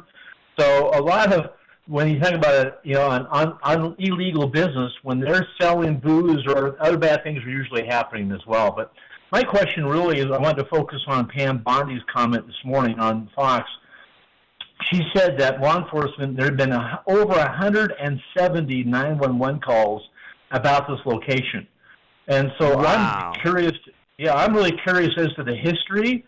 That hadn't been in the last 100 days, right? So what was going on before Trump got elected, in law enforcement? How much of an investigation was DEA allowed to be involved in? Over this time frame. I'd like to see the length of the investigation that was taking place. Obviously, they must have gotten search warrants to go in this place. I'd love to see the affidavit for the search warrant. But 170 911 calls, this must have been on their radar. But I'm curious as to why this took so long. I think the mayor of Colorado Springs has got should be asked some questions as to why this took so long. Because it was somebody holding up law enforcement from taking any action on this place, so why? Corey, great point, and also a good reminder that before you head to as you're heading to the secret hideout, don't go Yosemite Sam, as Bill was talking about, shooting your guns off as you head to the secret hideout. Yes, tends to be something that people watch and look for when you start shooting the guns in the air. But again, you're talking about people that are going to illegal. You see that. You see, Denver's gone after places that even had a liquor license because of that kind of activity. Shots being fired both inside and outside the liquor establishment, bad things happening. And the liquor code could be a great tool to shut down places that should not be operating because of bad management. I've had a couple of different places that I prosecuted that had horrible, horrible things going down inside. Sometimes, they deserve a second chance. I personally handled the Triangle Bar and Grill, which is the first LGBTQ lesbian gay bar in the Rocky Mountain region, and I could have killed their liquor license, but I worked with management. We got a new manager in place and really monitored what they were doing. We rehabilitated the place, allowing that community to have their historic place continue to operate. So you can work with people. It doesn't because they have something horrible take place doesn't mean you killed the liquor license. You can work with places, but sometimes you've got things like violence. What was the problem that you ran into with that particular place? Oh, they were having open orgies in the basement. Yeah, that would be a problem. Yeah, not covered by the coding. No, I can't do that. Right. No, but I worked with them. I worked with the owners, and we got a great manager who was a former petty officer in the Navy, and he took strict control. And I worked with him, met with him on a regular basis, and we were able to save the place. Notice that we got nothing after you say orgies in the basement. We're like, yeah, it's hard to follow. There's so many angles on this one. I don't know where to go. And the thing for me is, if all the comments I want to make are completely inappropriate, so I can't say anything here. Corey, I appreciate you giving us some insight, some very interesting insight Yes, this morning. thank you so much, Corey. You're the best.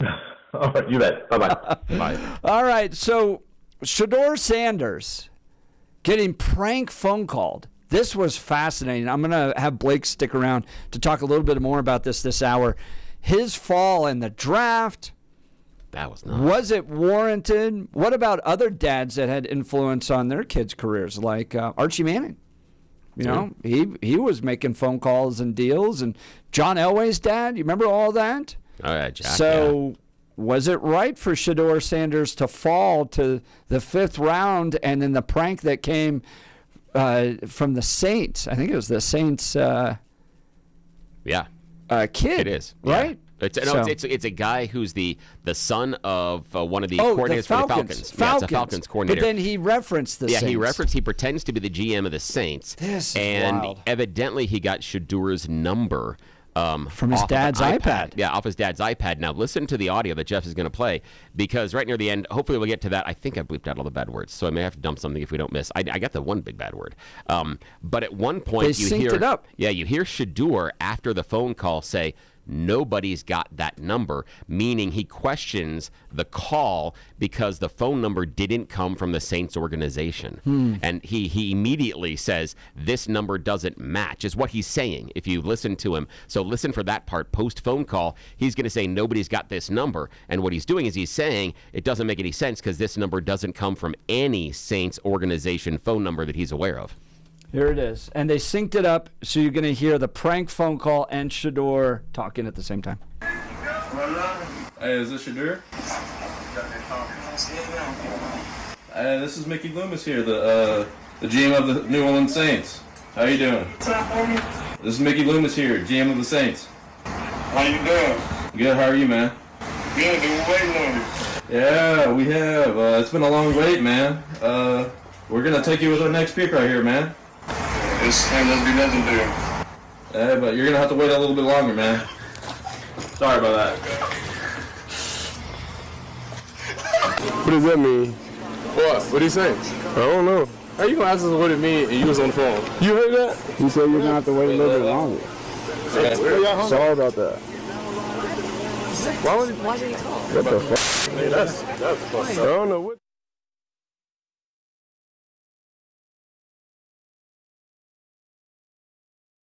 That is the Shedeur Sanders prank phone call Yeah, we didn't get that all took because place. I missed a naughty word that said in the background. I missed that when it came through. So we couldn't play the whole thing. But you get the sense of what happened. I got the big one, but not the So second one. this guy's the son of a football coach who got his phone number, got Shedeur Sanders' phone number off of an iPad, and then calls and pranks him. He's with his college buddies. I thought the prank was actually pretty funny.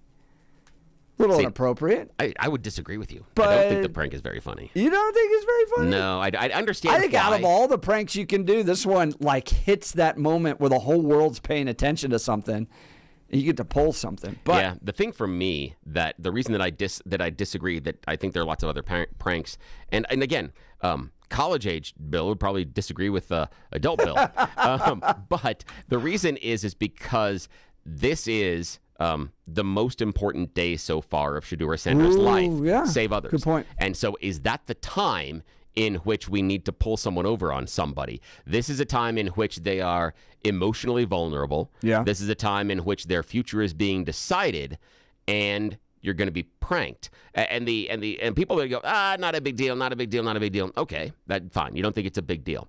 Would you feel the same way if someone, dropped a Harvard acceptance letter into your child's email or into your post box? and said, congratulations. Even though you could even say, even though you haven't applied, we've reviewed your transcripts and we want to offer you a special full ride scholarship and blah, blah, blah, blah, blah, blah. Or if the person has applied and maybe you found out who that person's favorite university is and you go ahead and you say that they have been accepted to this. Would you call them and offer them free tickets to their favorite performer that's in town if Taylor Swift shows up? But at the same time, where do you do it? Where do you draw the line? The whole world is paying attention to this story. Yeah, absolutely. Everybody is talking. When is he going to go? When is he going to go? All that stuff. And then in a moment of total childlessness, I get it. It was very childish. But you strike with that type of prank? Oh, my gosh. All right, we got to bring in Blake Olson and get his perspective because he was a sports guy. Still is a sports guy. Now is time for Blake Olson. Blake Olson. Blake Olson, news and comment.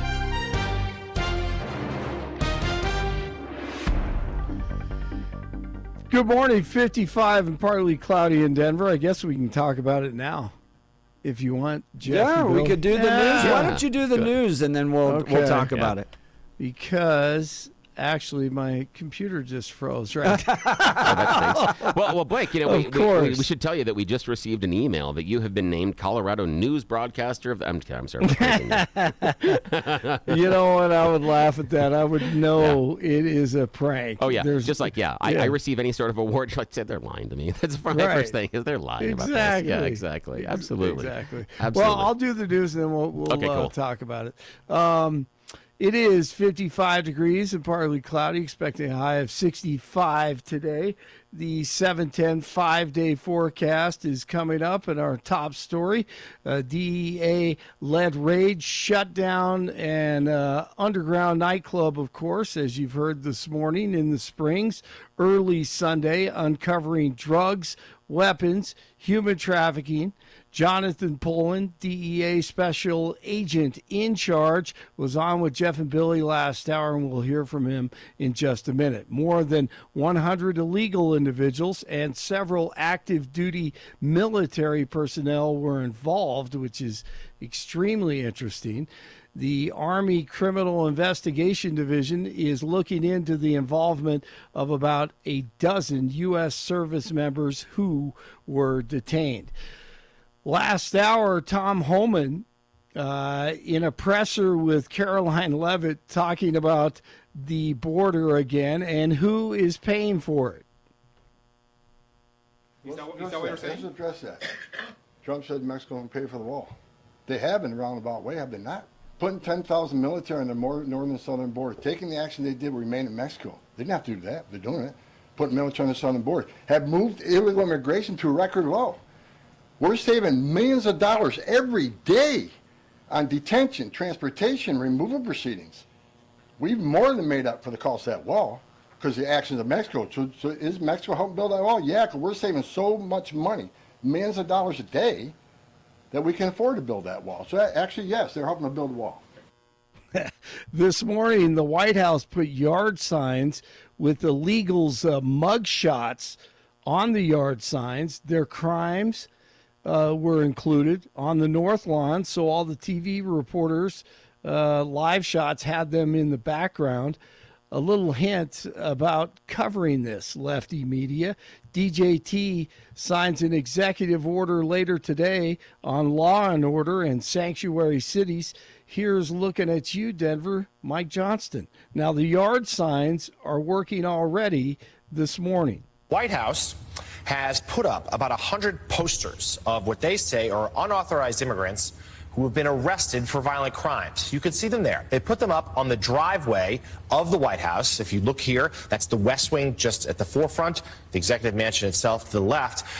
But what's particularly noteworthy about this location is it is right directly behind the positions where TV correspondents do their hits. Classic.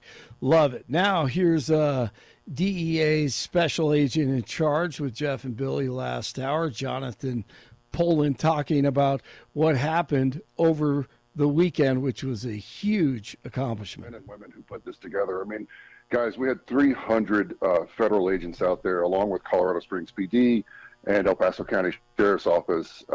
So that's a huge undertaking, and those guys were up probably 48 hours straight. And what was great, no one died, maybe one minor injury. Yeah, so we did have one guy with a broken arm. Apparently, he tried to run from a special agent because he had a warrant out for his arrest, and he didn't want to go back to jail. So there was one injury, but nothing too serious. But other than that, a few scrapes and bruises. And, listen, a lot of planning goes into this. Listen, the agents of DEA are extremely professional, and they look at this very seriously. They not only want to protect themselves from, the armed guards inside and the armed drug dealers inside, but we want to protect the patrons, the people inside. We don't want anybody to get hurt. And they accomplished that. The Eagles, Super Bowl 59 champions, visit the White House today. Saquon Barkley hung out with 47 on Sunday. The Vatican announced today that the conclave, the closed-door process to select a new pope, will start May 7th. And this is genius. Chris Barnes on Instagram over the weekend. Not the NFL draft, the Pope draft. 5 languages. All right, He's yeah. fluent in Latin. Dude, it's the Vatican. Everyone speaks Latin. He's a playmaker. Okay, he negotiates treaties. When did you get drafted as a Lutheran priest? You son of a bitch! With the first to pick in the Pope draft, the Vatican selects Shador Shadur is everywhere. He drops to the 5th round. That's what Jeff and Billy are going to talk about coming up after the prank call, and we'll talk about that. Game 5, Stanley Cup playoffs tonight. Avs at the Stars, tied at 2 games apiece. They drop the puck at 7:30. Nuggets play host to the Clippers tomorrow. That series tied at 2. 52 in Northglenn, 53 in Littleton, 55 in Denver. Jeff and Billy continue. I got some bad information, though. I thought I was coming on to talk about Shadur Sanders. Does the DEA have an opinion, sir? Well, I'd like him to go to the Saints, but I guess that ship has sailed. Quick. Blake Olson, News Talk 710 KNUS. Typical weather for late April, partly cloudy to mostly cloudy today, will be cooler. Low to mid-60s, a few widely scattered showers and thunderstorms possible later today through early tonight. Cool, lows mid to upper 30s. Temperatures staying in the 60s, partly cloudy Tuesday, a few isolated afternoon and evening thunderstorms. Warming to the low 70s Wednesday, showers and thunderstorms again late Wednesday night and into Thursday. Weather is sponsored by Colorado's Best Roofing, reminding you to protect your home from the harsh Colorado weather and schedule your free no-obligation roof inspection today at roofingcolorado.com. That's roofingcolorado.com. Meteorologist Don Day in the 710 KNUS Weather Center.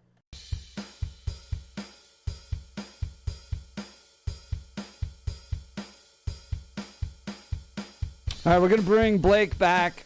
Here was a statement made by Jax Ulbrich, who was the guy that made the prank call to Shadur. On Friday night, I made a tremendous mistake. Shadur, what I did was completely inexcusable, embarrassing, and shameful. I'm so sorry I took away from your moment. It was selfish and childish. I could never imagine getting ready to celebrate one of the greatest moments of your life. I made a terrible mistake and messed with that moment. Thank you for accepting my call earlier today. I hope you can find it in your heart to forgive me.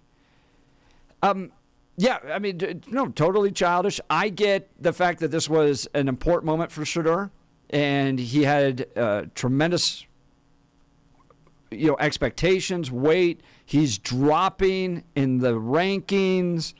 He's dealing with all that. But I got to tell you, if you're going to deliver a prank, delivering it at that moment was genius. What did you think, Blake Olson? Okay, I thought he was creative. I didn't have a problem with it because Shadur has set himself up for this. He built a room with a huge dollar sign and what was it? Legendary, I think. A legendary sign for 3 years. There are 2 people who have said that he's a number 1 draft. He's a first round draft pick. Okay, 2 people, him and his dad. Shadur and his dad have told everyone that he's a first round draft pick. and some analysts and some talking heads and people who, claim they know. I guess Mel Kiper probably did. Donald Trump? Okay, Donald Trump, but Donald Trump doesn't work for an NFL organization. So my point is here, he's a 5th-round draft pick. We've listened to the hype for 2-3 years about Shedeur Sanders.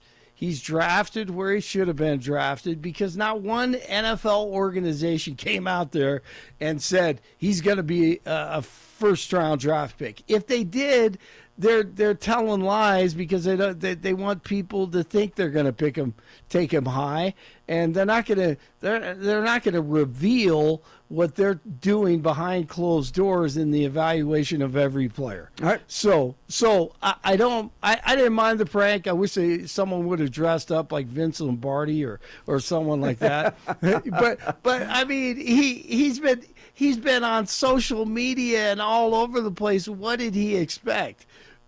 He's going to get this. So I'm seeing he comments. hasn't done anything yet. But He's a below 500 college football quarterback, and he has his number retired at Folsom Field.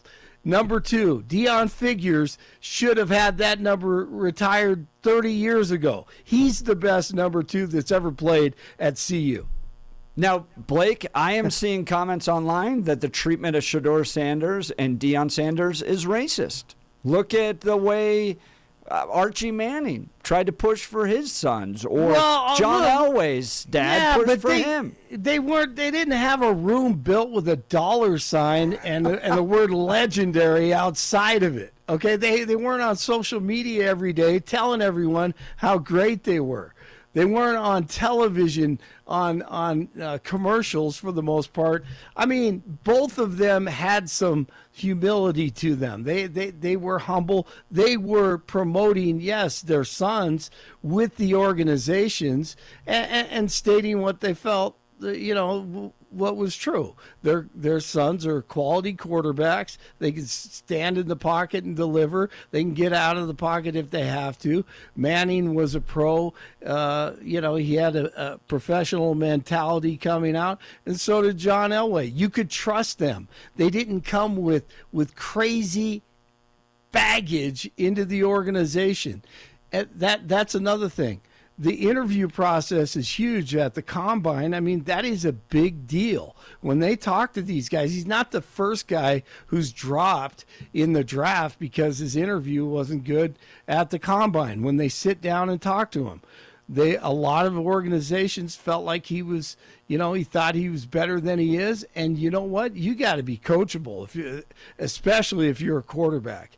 You have got to be coachable, and you cannot think that you have arrived or you will fail in the NFL. There's just too much to learn at that position. And when you're paying all this money for a guy in the first round, you darn sure better know that you're going to get your money's worth. I and saw it's not going to go awry. I saw he's going to make less money going into the NFL than if he would have stayed in college. Somebody did the math. Oh, I don't doubt that. absolutely. Yeah. I don't doubt that. Yeah. Yeah, but I mean, he'll still be on commercials.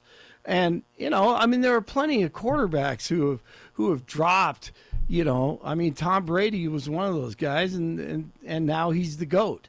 So, I mean, if anything, this will be probably a blessing to him. He needs something to humble him, and maybe his father along the way to maybe butt out a little bit. And, they had to have been not frightened, but they had to have kind of been very apprehensive as scouts, coaches, general managers, owners.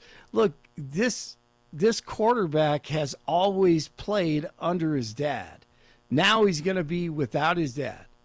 And there are tons of things that come along with that. And the last thing you want in an organization is distractions and problems, not just on the field, but everything that goes along with it. We know he hasn't broken the law. He's a straight arrow, whatever. He's a good kid. Okay.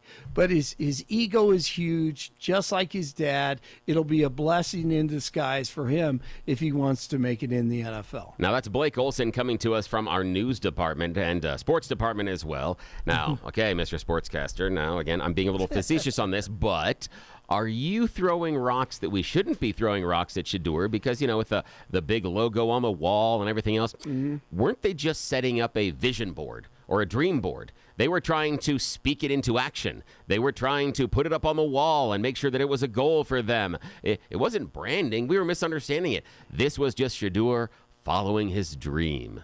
Do you agree? Well, you can follow your dream. You can do whatever you want. But you have to present yourself to an organization that, hey, I'm a yes sir, no sir guy. I'm going to do what you need me to do so we can win football games, not so I could make a ton of money. Now, what about this? That is what they want to hear. Now, I haven't heard a lot of people, and again, I didn't peruse all of the sports talk over the course of the weekend, but I haven't heard anybody talk about this yet. Either. Yeah, it was the idea of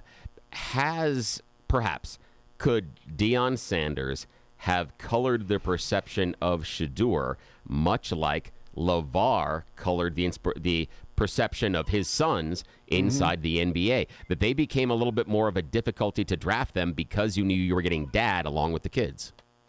Yeah, are you saying that hurt Shedeur? Hurt Shedeur. Yes. Yeah, the fact that you knew you were getting a twofer, not just the kid. Absolutely. The last thing an offensive coordinator or a head coach wants to hear is the phone ringing, not a prank call from the owner of the Saints, but Deion Sanders saying, hey, why isn't Shedeur playing this week?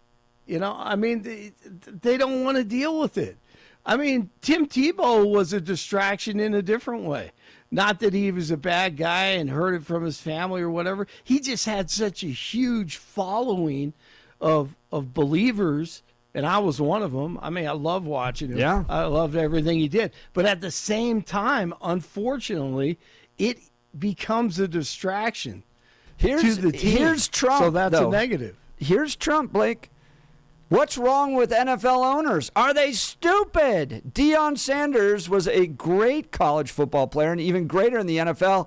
He's also a very good coach, streetwise and smart. Therefore, Shedeur, his quarterback son, has phenomenal genes and is all set for greatness. He should be picked immediately by a team that wants to win. Good luck, Shedeur. Beautiful. And say hello to your wonderful father. Well, I think that's great public relations by 47. I love DJT more than anyone, but he's not sitting in there looking at video of every rep, every play of every game. It appears that he's a great quarterback, and we've seen unbelievable games that he's played and made some incredible passes and got out of the pocket and climbed the pocket and threw some incredible throws and made some nice runs, whatever.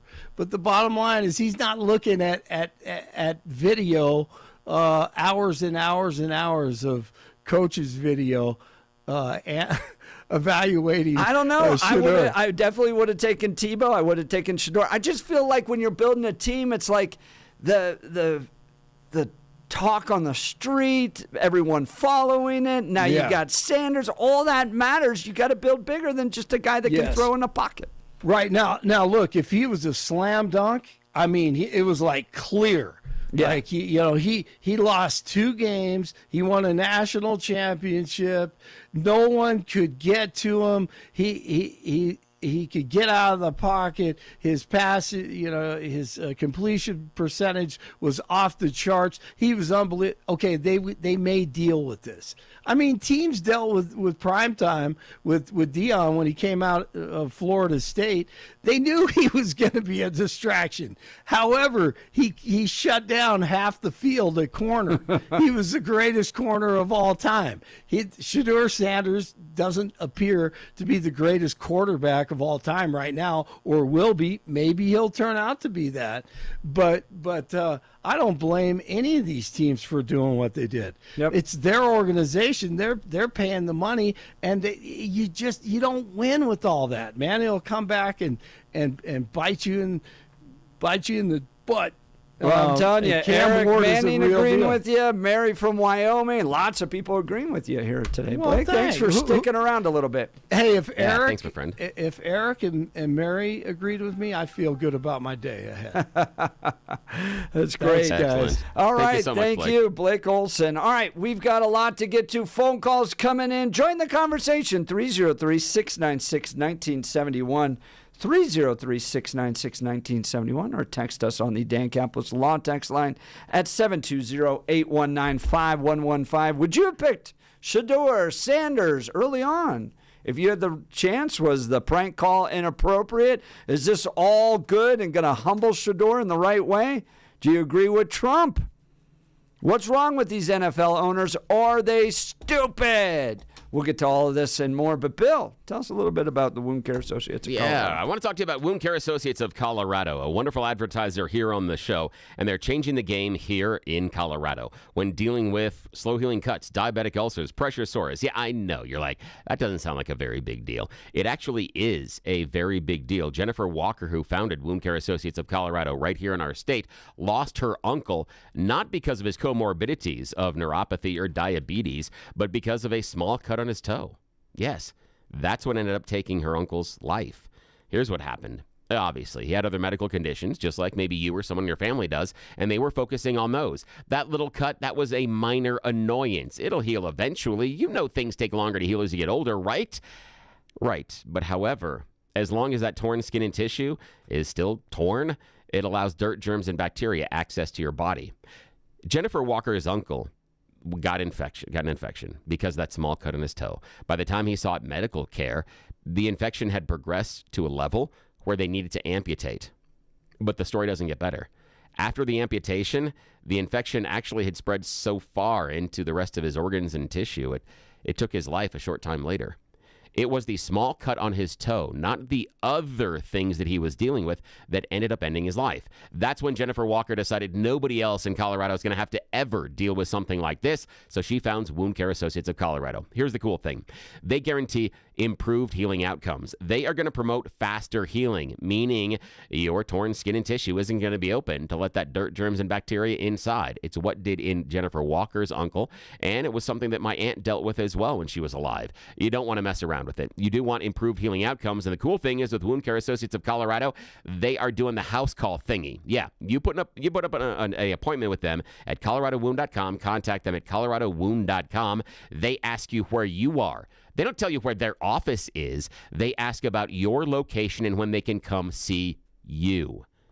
When's the last time your doctor did that? When's the last time any medical professional you're dealing with did that? Yeah, they're different. You understand?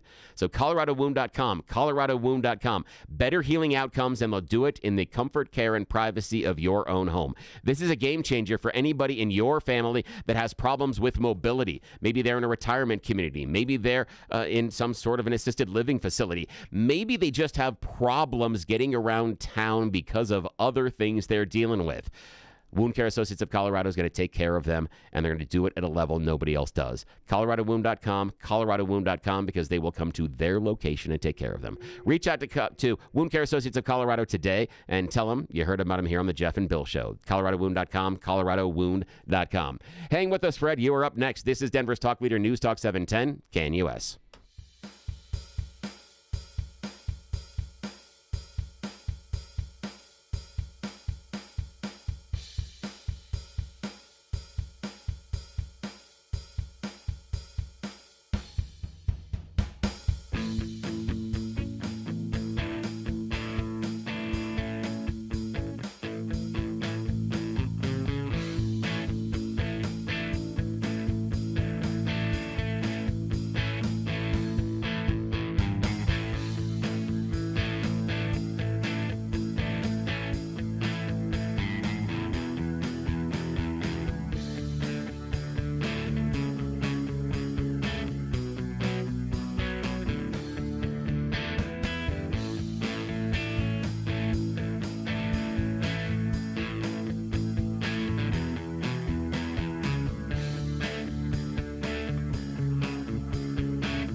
Welcome back to the Jeff and Bill Show. What'd you think of the Shedeur-Sanders controversy? A little bit of humble pie to help him advance his career, or racism as teams dropped him but didn't seem to mind other dads stepping in, like Archie Manning, John Elway's dad?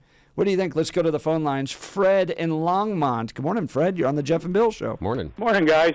I got 3 comments, but before I get to it, I'd like to say, why does anybody care?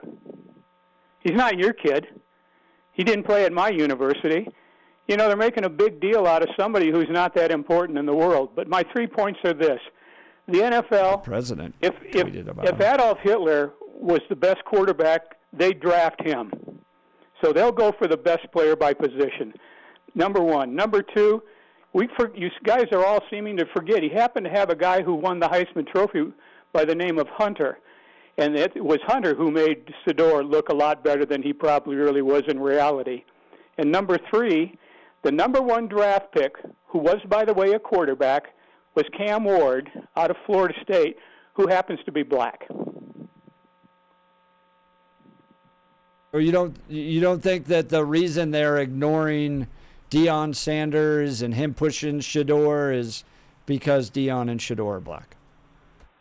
No, I don't think it has anything to do with that. I think it has to do with the fact of how good a player he is. You know, you're talking about film.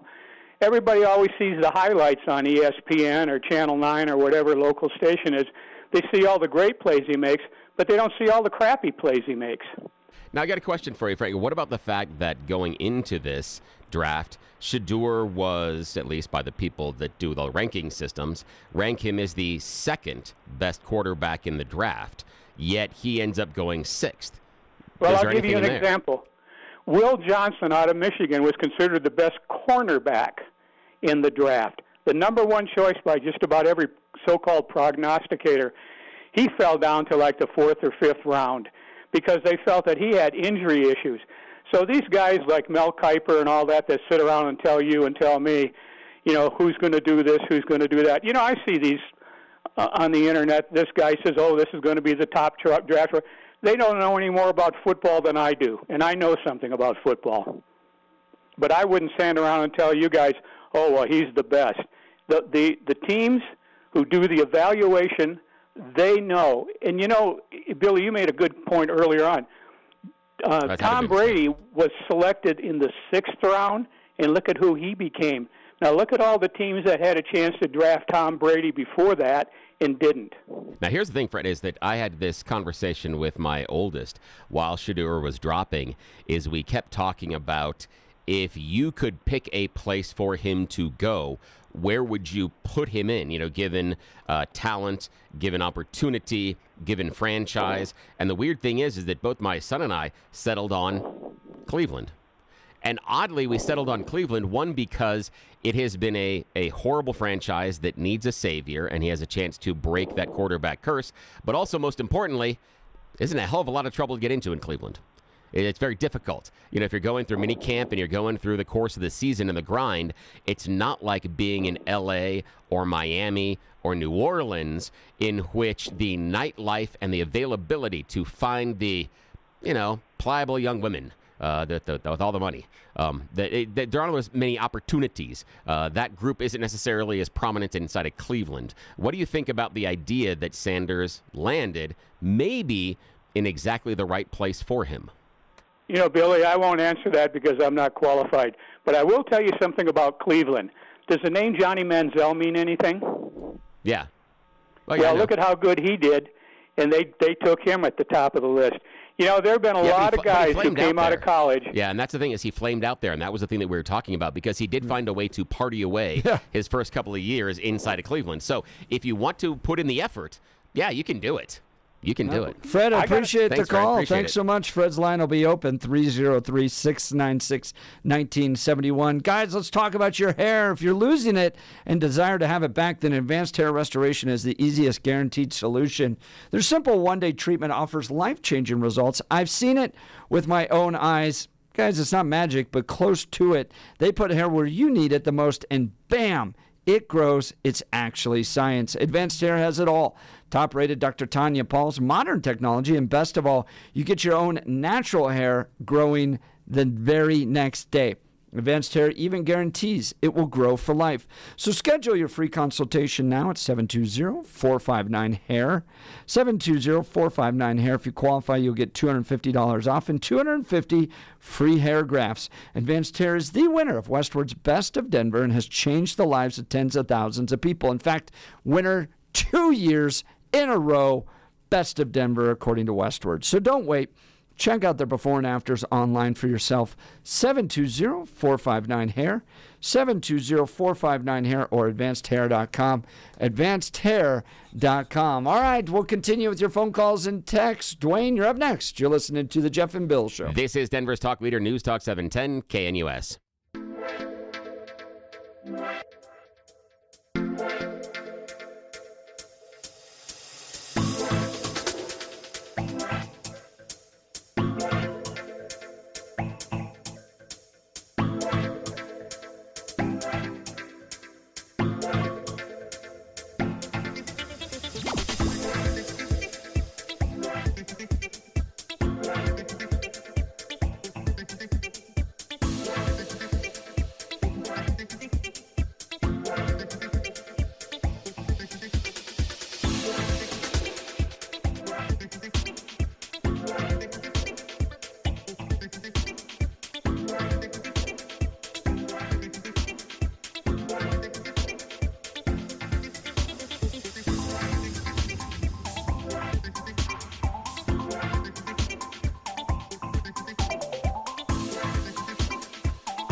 Welcome back to the Jeff and Bill Show. Let's go to the phone lines. Dwayne and Divide. Good to hear from you, Dwayne. Yeah, morning.